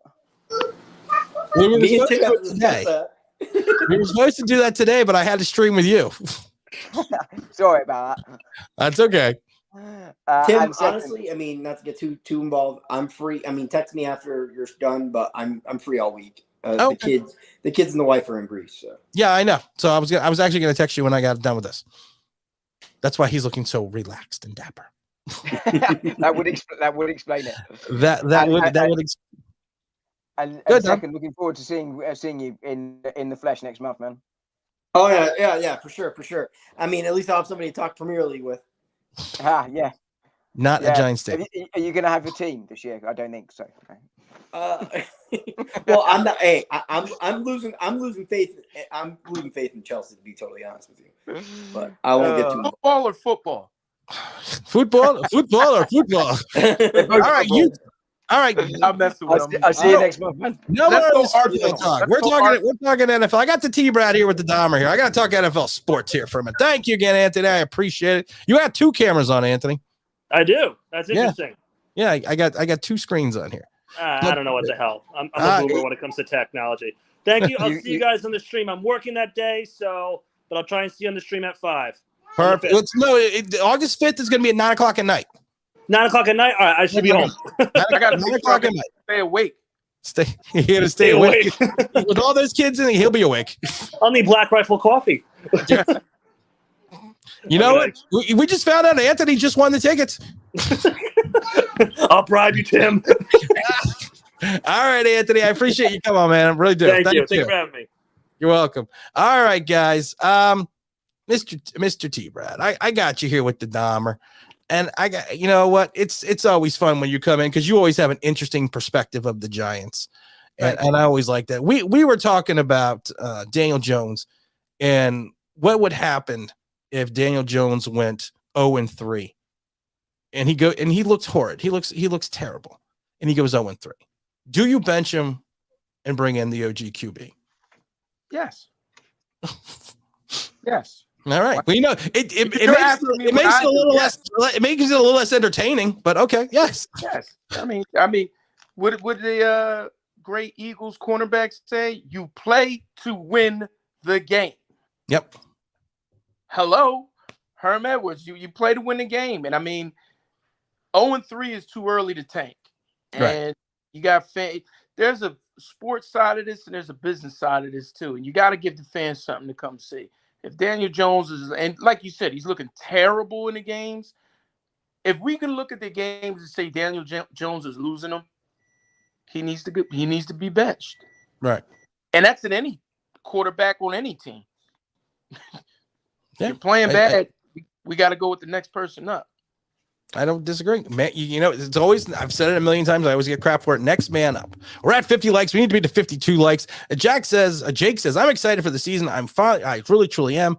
I'm no worry about winning a bunch of games. I just want to see progress through forward and hope for even more. It makes me excited to wear my gear again. Dom, I've said this a million times. I this year to me is a wash. You know, if we win 5 games, we win 6 games, we're not going to make the playoffs. What if we beat you? Hey, listen, no one thought the Eagles were going to be good last year. And look how they ended up. What do you want to see? Let's say we're going into week 17 and the Giants have won 5 games. What do you want to see them accomplish in reference to A, B, C? What would make you happy for a 5-win team if you saw X? I mean, you know, on week 17, I'd love to see a quarterback sneak on the 1-yard line. No. We know that's not going to happen. Has to be victory formation. That's right. I like that. Victory formation. 100%. Yeah. I like that a lot. At 42-17 down. Exactly that. I mean, look, I'm a big believer that teams should set what success is in a season, and that's going to be different things for different tems. And our success this season is not wins and losses this year. I think for me, what I want to see is a philosophy for the team that the players truly get behind, and that then the players are buying into that, and that going forward after the season, you're then trying to get players that fit into that philosophy. I think what I really want to see is that attacking defense. I think that will be exciting, entertaining. I think that will be almost better to watch than the offense, if I'm honest. And I think that will give the fans something to cheer about and go after. I think there will be some big plays given up, but some big plays gained for us. You know, we I can see us losing 30, 40, 50 yards on a fairly regular basis this season. And then I think the other thing is you're just looking to see players that have a long-term future at this club develop and progress. You know, not just the rookies, but the likes of McKinney and Thomas and you know, hopefully Darius Slayton. I'm a big fan of his still. You know, they take steps forward this year. You know, and that's what you want to see. I mean, and in your note, I didn't mention the quarterback because I just don't think no, you didn't. Quarterback going forward. But but if you're winning five games this season, then probably it's because Daniel Jones isn't there. I think Daniel Jones playing well, you know, to keep his job, he's probably going to have to win 8 or 9, and I just don't see that.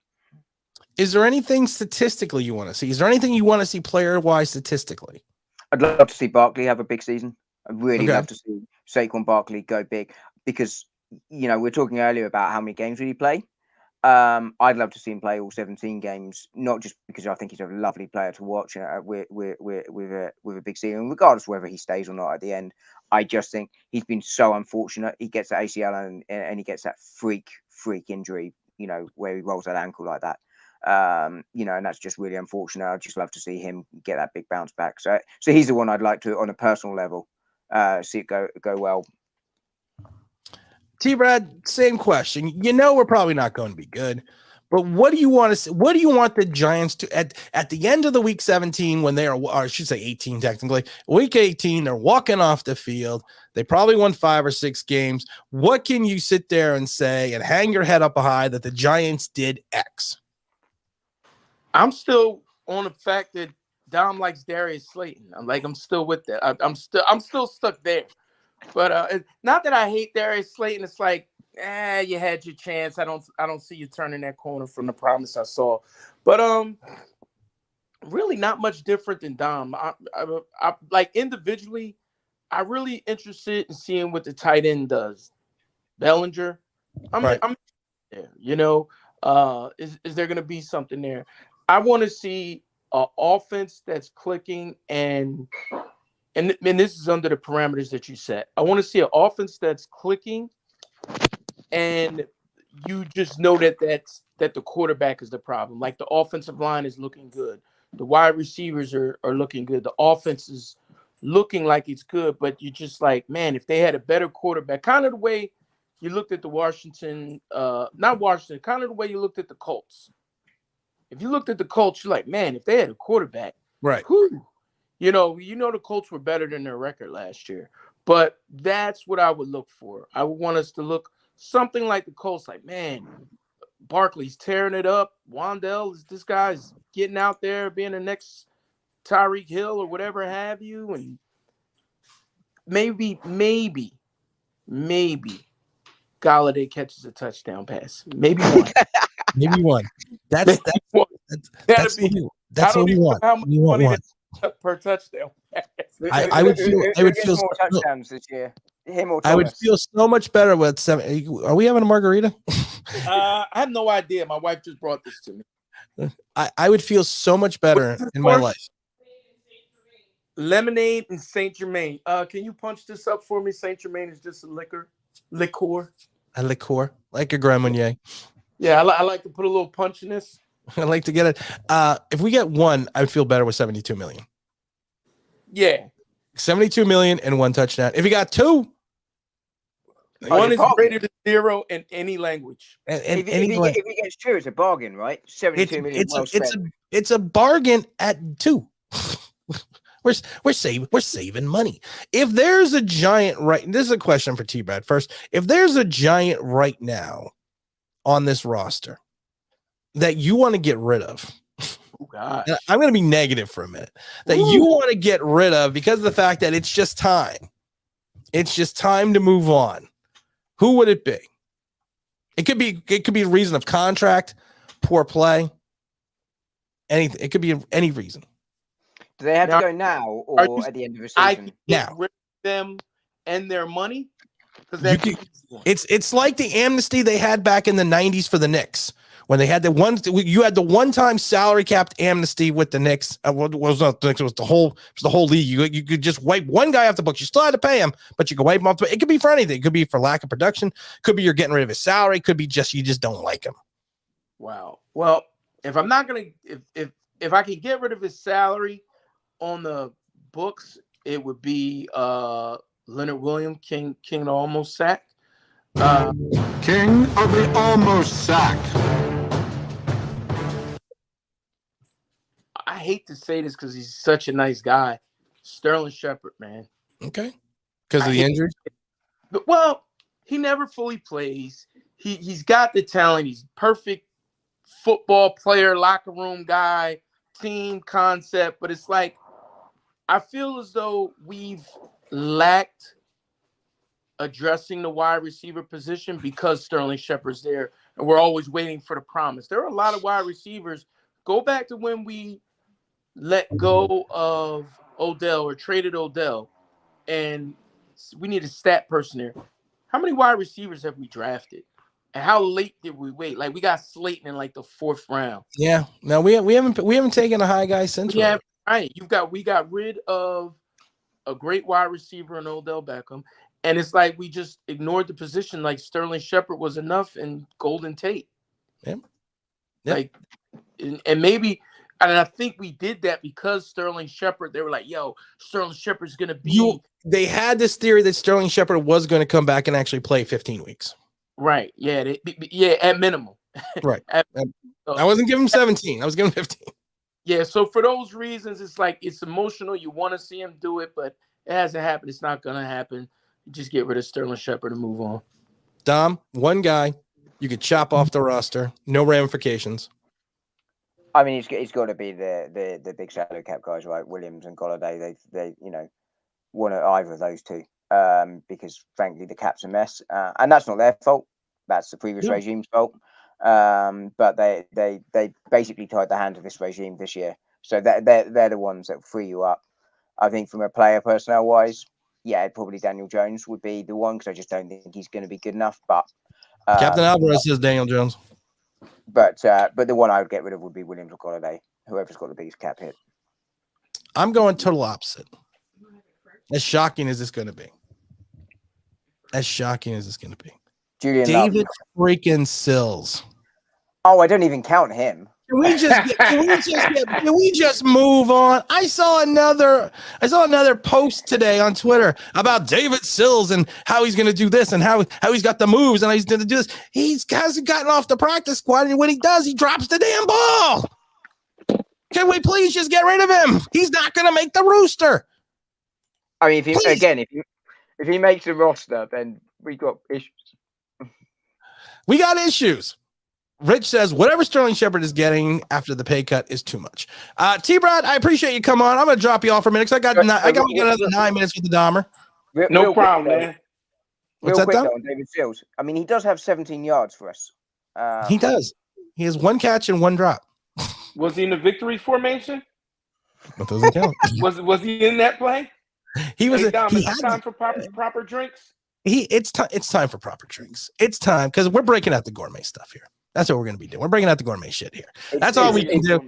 The sun's over the yard arm somewhere in the world. We're fine. T-Rad, I appreciate you. Thumbs up, my friend. Anytime, you're always welcome to come on. You know it. But I'm going to talk to the Dahmer because I only got him for about 8 more minutes, and I want to make sure that he gets his final thoughts in. All right, y'all have a good one. Take care, brothers. Hey, thank you again, T-Brad. Thank you for dropping in, my brother. Thank you. Oh, Dom. We got a couple minutes left here. We're working the clock here. David Sills he's still on the team. He's still on the team. This is a good question by Mike. He says, how many touchdowns by the wide receivers? I'm thinking he's talking how many touchdowns in total for the wide receivers. I mean, the real question is, do they get more or less than the offensive line?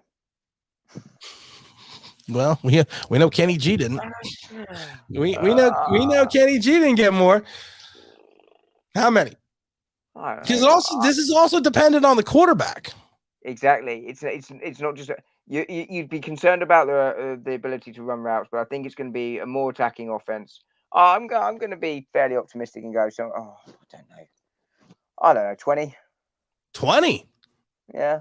You expect Daniel Jones to throw 20 touchdowns? No, I expect Tyrod Taylor. I expect Tyrod Taylor to throw 15. No, I think we will score more points this year. I think so too. Collectively, I think that may be a touch high, but I think we will see far more. Like I don't see the small numbers we got last year where everything was conservative. Right.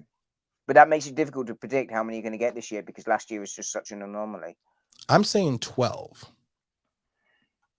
I'm saying Kenny's going to bring in 4. Believe it or not. Yeah, I would have had him around the 4. And I'm going to shock the world because people think I don't like Wan'Dale Robinson. I think he's going to have 5. Well, and then I'm going to early doors. I'm thinking early in season he's going to shock some people before they figure him out. And then I figure you got 3 more sprinkled in between David Sills and a host of others. Well, you got Tony. I mean, Shepard's not going to play that much, but you got Slayton. I'm not sure how much Tony's. I'm not gonna talk about it because I got a video coming up about Tony. But I'm not. Big Blue Forever says stream with the Bad Dog soon. I haven't talked to Bad Dog in a while, to be honest. So I don't know. Maybe I can send him a message and ask him. But I think we're waiting more for the season. And I don't know if he's been doing Giant videos or stuff lately. I think he's probably doing it. He's done a couple, but I mean, there's not a lot going on, right? At the moment. Yeah, there's not a lot going on. I just like doing Giant videos daily because I got no one else to talk to.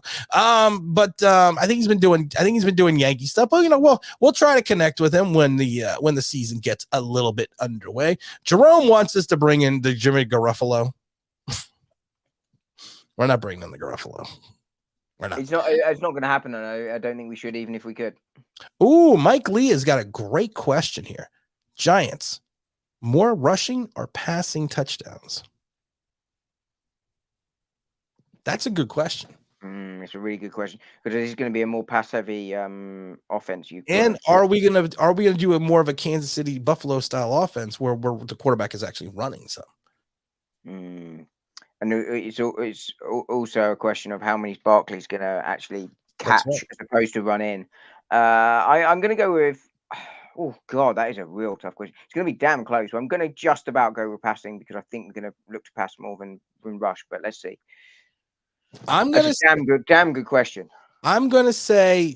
Well, I said 12 on the wide receivers. I'm going to say total of 17 with the wide receivers and tight ends, and I'm going to give another 4 to the running backs. So that's 21 passing touchdowns, and I think we'll probably have like 13 or 14 rushing. So I'm going to have to go with the Dahmer and go passing. For those that do not know, we are giving the ticket away to the Coaches Club August 21st. That's the game. We're going to give away the night of August 5th. You need to be able to go to the game. You're not allowed to sell the ticket. You got to be 21 years of age. The Dahmer is coming in, or coming down, or coming across. I don't know what the hell he's doing. I'm going up. I think he's flying on a plane, and he will be at the game with us August 21st. We'll also have James Williams. We'll also have OGR Sports, and a hopeful who is may potentially be able to go to the game. We're going to drop him in here real quick. It's going to be the LJ. He's doing it and doing it well. He represents Queens, but he was raised out of Brooklyn. What's going on, LJ? Nothing much, fellas. How you guys doing? We're not too bad. Just as you know, you've been on the chat for a little bit. We're just talking Giants, getting ready to the big game coming up on August 21st.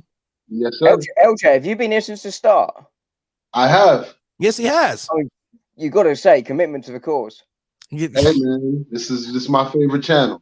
Well, I appreciate that. I don't know why it's people's favorite channel, but I really do appreciate it because I would like to find out why. You know what? This is a good question, and I'm not trying to spike my ego or Dom's ego because I'm always find this curious. I got almost 11,000 subscribers.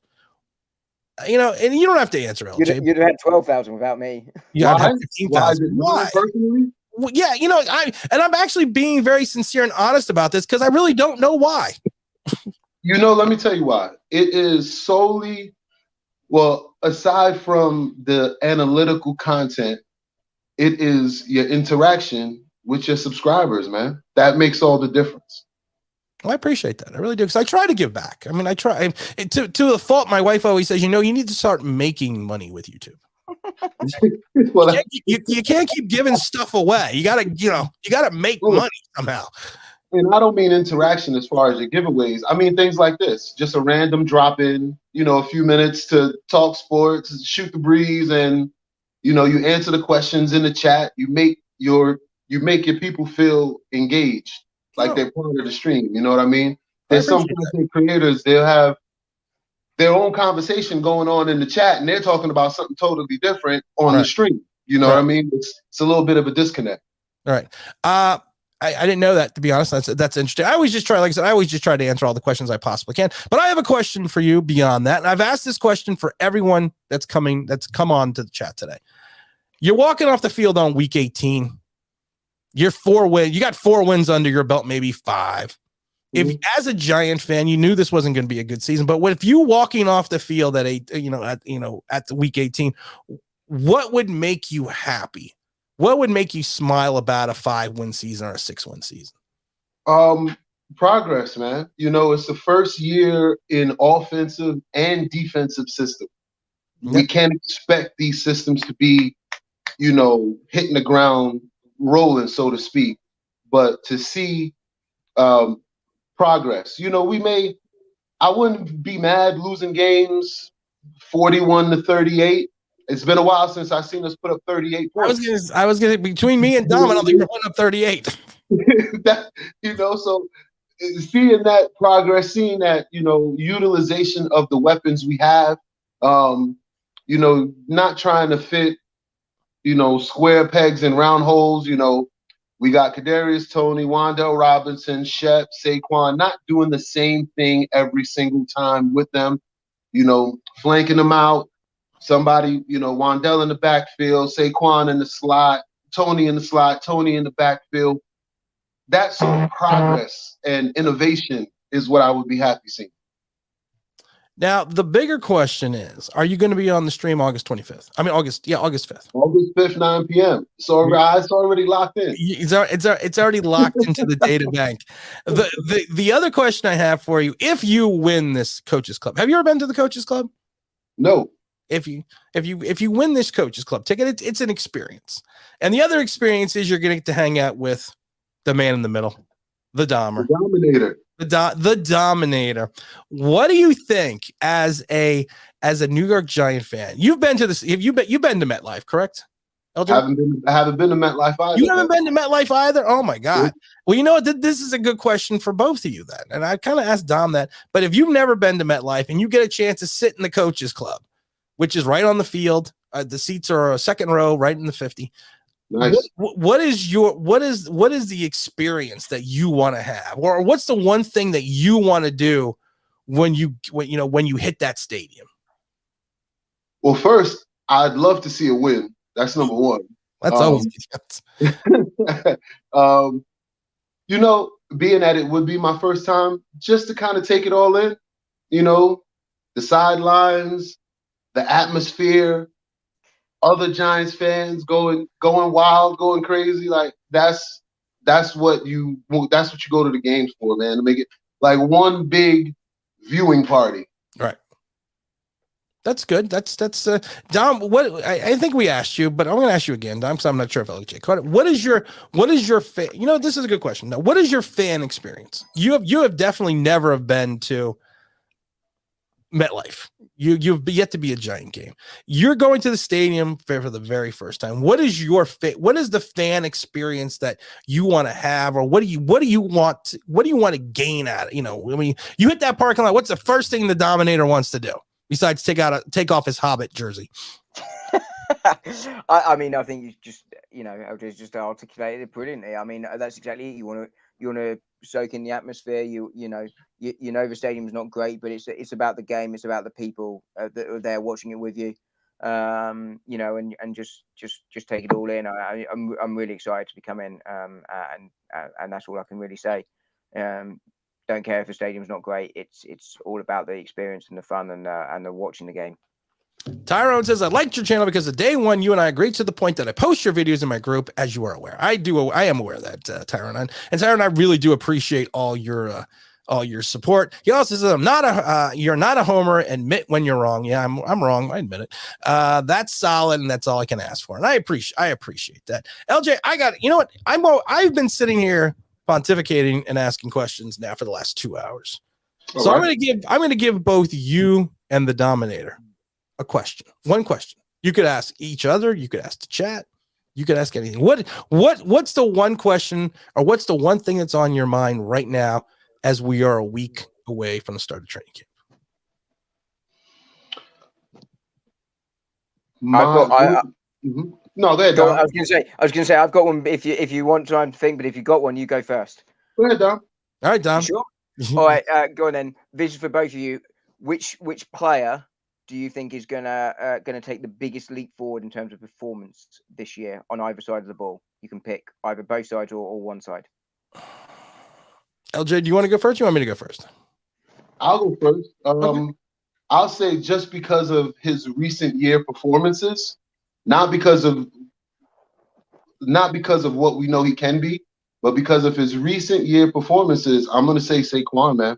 I think he's going to have a huge year. I think we're going back to his rookie year in terms of performance. Wow. Putting him in open space, putting him in positions to be successful. There's no linebacker in the league, probably other than Fred Warner, that can stay with him. I'm going to go crazy. Let's go crazy. Let's get nuts. I'm going Daniel Jones. To go that he was going to be my other one too. He is not going to save his job or save his career in New York, but he's got to be better than 10 touchdowns. Absolutely. He has coming from such a low base as well, right? I mean, yeah. When you start from rock bottom, you can only hit bottom, or you can only move up to bottom and be better. So I'm gonna have to go. Before we get to your question, Stanley's got a good question here, and we'll start with John. Do you think Jimmy G is better than Daniel Jones? Starting with me, you say? We're gonna start with the Dominator. Yeah. I mean, Jimmy G's better than Daniel Jones. I don't think there's a question mark about that. That doesn't mean he's the right answer for New York. Now, Jimmy G is the most he's ever played is 14 games, and the most he's ever thrown the ball is 466 times. Most people don't know this. I mean, I think he's more accurate. I think he's a better player. 67% of accurate passer rating. Completion percentage. Yeah, I mean, if you had Jimmy G, 2 minutes to go, you got to go 40. You got to go 70 yards, and you need a touchdown. Would you rather have Jimmy G or Daniel Jones under center? I mean, it's definitely Jimmy G, but like I said, I'd rather have Eli Manning. Yeah, I was going to say, but exactly right. That. The issue is that Jimmy's ceiling isn't high enough for what you want to see in New York, and that's why you don't bring him in, even though he's better than Jones. LJ, same question. Yeah, I think Jimmy G is better also, but I also believe, not physically. I'm not talking about as far as arm strength. I'm not talking about as far as athleticism, but mental reads, the slowdown process that you have to have internally to go in that 2-minute drill and be successful. I think Jimmy G has that more than Daniel Jones does. Daniel Jones may come to grow that within him over the next, 2, 3, 4 years, but right now it isn't something that he has. And another thing, though, schematically, Jimmy G was given some givens, That scheme that they run in San Francisco, man, once they pound you 3 or 4 or 5 times, and then Jimmy G pulls that thing back and hit Kittle over the middle, and Kittle runs for 40, 50 yards, that you can't really teach that either. You know what I mean? So I do think Jimmy G is better. But I think Daniel Jones can be better than Jimmy G is. Okay. I like that. Now, LJ, you've had enough time to think. Yeah. So it is a show, is a part of the show I like to call My Question with LJ. So what do you got for us? It's a whole new segment. It's a whole new segment. Once we start hitting with these pads, what are we looking for? What's the one? It's the one thing that, everything is peaches and cream when nobody has pads on, nobody's hitting, there's no contact. Once this contact starts, what are we looking for to say, hey, all right, we're going to take a jump here or we're going to take a jump there? What is it that we're going to be looking for when pads and hits actually start? I got my answer. Dom, do you want to go first? You want me to go first? No, you go first. I've got an answer as well, but you go first. No, you can go first. You're the handsome dashing the honorary dominator. You're the dominator. You get to go first. I mean, my answer's not overly original. I'm just interested in how I mean, we're all excited to see the new look defense, but I'm going to go with how those two lines gel, because I think they are still going to be crucial. I'm not expecting big things, but just seeing how they gel, that's going to be the thing that I would be looking most at. I'm looking at defense. I'm gonna give 2 answers here because that was a good question. I'm looking at defense. I'm looking at technique.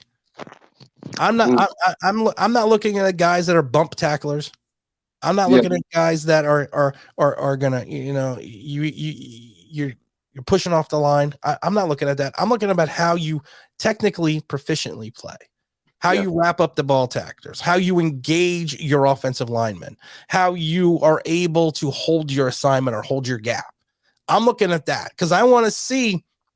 We've seen, even with the defense that we had 2 years ago, which was wonderful. we weren't technically proficient at our craft on defense. We didn't tackle well. We had issues on the line. So on defense, I'm looking for that, and on offense, I'm gonna take the cop out, and I'm gonna go offensive line. I want to see, to Dom's point, how do we gel? How is this unit?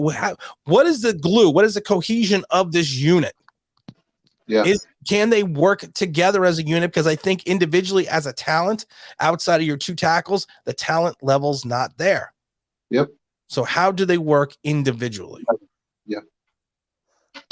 The other thing as well, and it's kind of related to your question, is which sort of positional group are you most intrigued at watching them battle it out to see who gets the starting spots? I'll let LJ go first on that one. I mean, the obviously would be the offensive line, but aside from that, I'm interested in the CB2. Yep. I'm interested in that second safety, and I'm interested in the linebackers. Those three positional groups. We know so far outside of Blake, everybody else is sort of unproven. And Blake's coming off the ACL. Blake's coming off the ACL, and he isn't the best open field defender as far as route defense from tight ends, etc. So how they complement him, what linebacker is going to complement him? That CB2, we all think Robinson is going to probably edge out. At least that's what the majority of sports writers, content creators, fans say.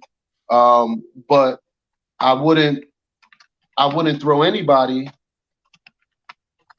I wouldn't throw anybody into that CB2 position right now before we see pads. I got to see some sort of live action.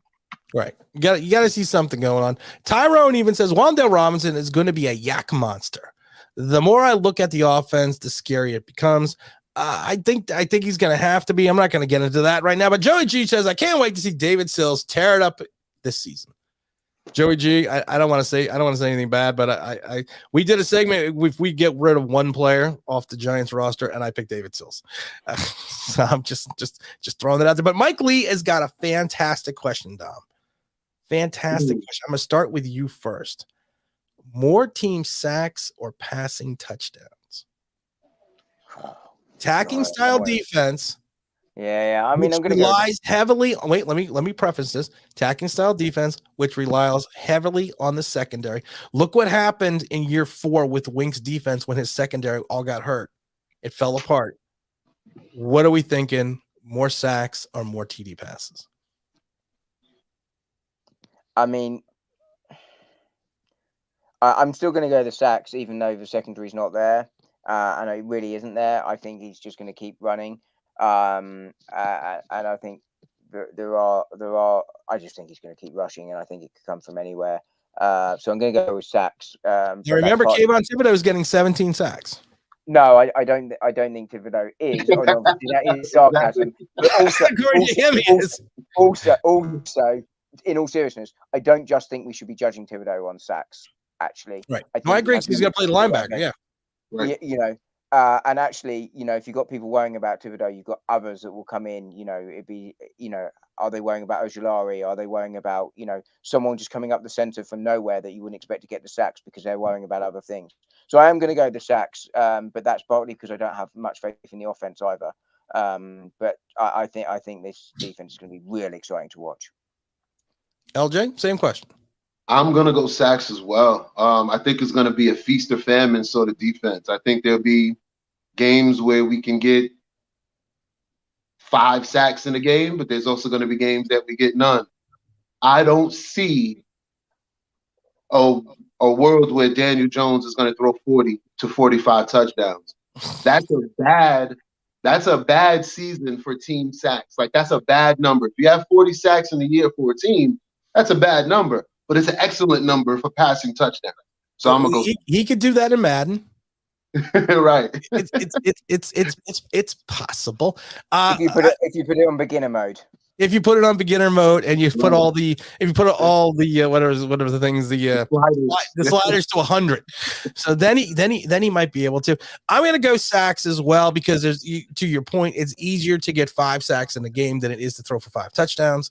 And I do think, especially if you're playing against us. yeah, if you're playing against us, you never know. LJ, I'm going to ask you one last question. I'm going to have to log out in a minute because I want to talk to Dom for a few minutes because my food is on the way. I got a question for you, LJ, and this is a interesting question because I'm curious to hear about this. If Daniel Jones has 28 touchdowns, 17 interceptions, throws for 4,300 yards, rushes like a Josh Allen for another 450 yards and another 3 touchdowns, do you keep him in 2023? Do you keep him in 2023? Mm-hmm. I'd say you keep him. Okay. I'd say you franchise him, keep him. But I don't think you put all your eggs in the basket, meaning since Daniel Jones got here, he's been given the quarterback job for the New York Giants without really having to look over his shoulder and dig inside to be really better, to take that next level, So I don't think you just let him, you draft someone and so you still doesn't have to be a first round quarterback. Right. Someone that you can develop over a 2-3 year period that has Daniel Jones looking over his shoulder. So we can see not only if the physical attributes are going to be able to match that internal fortitude that you need your number one quarterback to have. I like it. LJ, I'm going to drop you out there, my friend. I appreciate you coming on August 5th. You better be there. I'll be there at 9 p.m. And you've already liked enough videos and left enough comments, so I don't need you worrying about having to do all that. But again, August 5th, I know Dom would be excited to see you. So I hope you have an opportunity to win that ticket. And again, thank you for always supporting and being a part. And like I said, I always think, but I always hate when people say subscribers. I always think you're just all a part of the channel. And that's just like. Thank you for being a part of the channel. Absolutely, man. Thanks, Tim. I appreciate it. You guys enjoy. You too, LJ. Dahmer. All right, man. It's coming to that end. The end is near. So I faced my final curtain.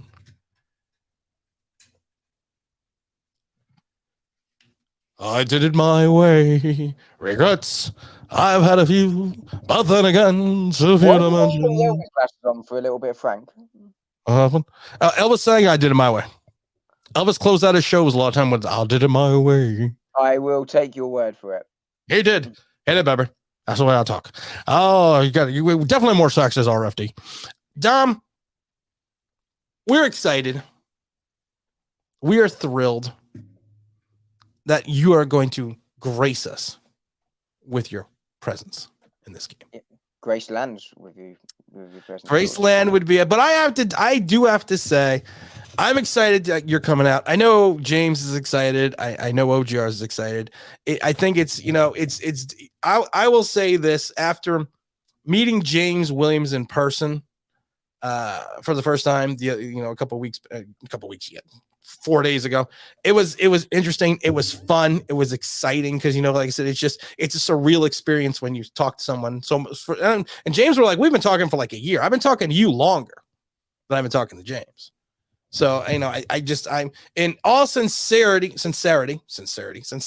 from the bottom of my heart, I am very excited that you are going to be able to come here and share this experience, share the 40-yard challenge pass, stay at Casa de Online Big Blue, hang out with us at the suite in the hotel. It's going to be a fun couple days. And like I said, we appreciate you giving us the opportunity to meet you in person and, allow us to share this experience with you. I mean, who knew you could be so nice, right? No, in all seriousness, look, I mean, that's really kind, right? I mean, I am super excited to be coming out. Now, once I realized you weren't taking the piss, no, I wasn't. No, I know. No, look, I'm super excited, and look, thanks ever so much for helping make it happen, man. Really looking forward to it. It's a month away now. Yeah, not that far away. 21st is not that far. Going to be great. Really excited. Really looking forward to it. And it'd be great to meet everyone in person. It'd be amazing. Unfortunately, I'll probably be a letdown, but I'll do my best to well, the good news is you're short, so it's not that far to drop. Well, there is that. But yeah, no, massive looking forward to it. It's gonna be great, and win, lose or draw on the day, it's all about the atmosphere and just having a nice time with a great group of people. So massively looking forward to it. So before we close this out, I want everyone to know exactly what's going on for those that have joined in late. Dom is going to be flying in to attend the game with us on August 21st at the Coaches Club. It'll be myself, it'll be Dom, it'll be James Williams, it'll be OGR Sports. We're also going to be giving away one ticket so you can join us and the Coaches Club, which is right on the field that game. That ticket giveaway is going to be August 5th. And that's going to be a Friday. We're going to do it at 9:00. So hopefully everyone can tune in. There's going to be some parameters and some rules. But Dom, I mean, like I said, we ran 19 minutes over. My sushi's halfway here. What do you got to close this out with? Anything exciting? Anything else? Or was that your final thought? Because I thought that was a very apropos final thought. It's going to be my final thought. So I got nothing else. You got nothing else. But you know what? We're gonna, because of the fact that we're taking it old school.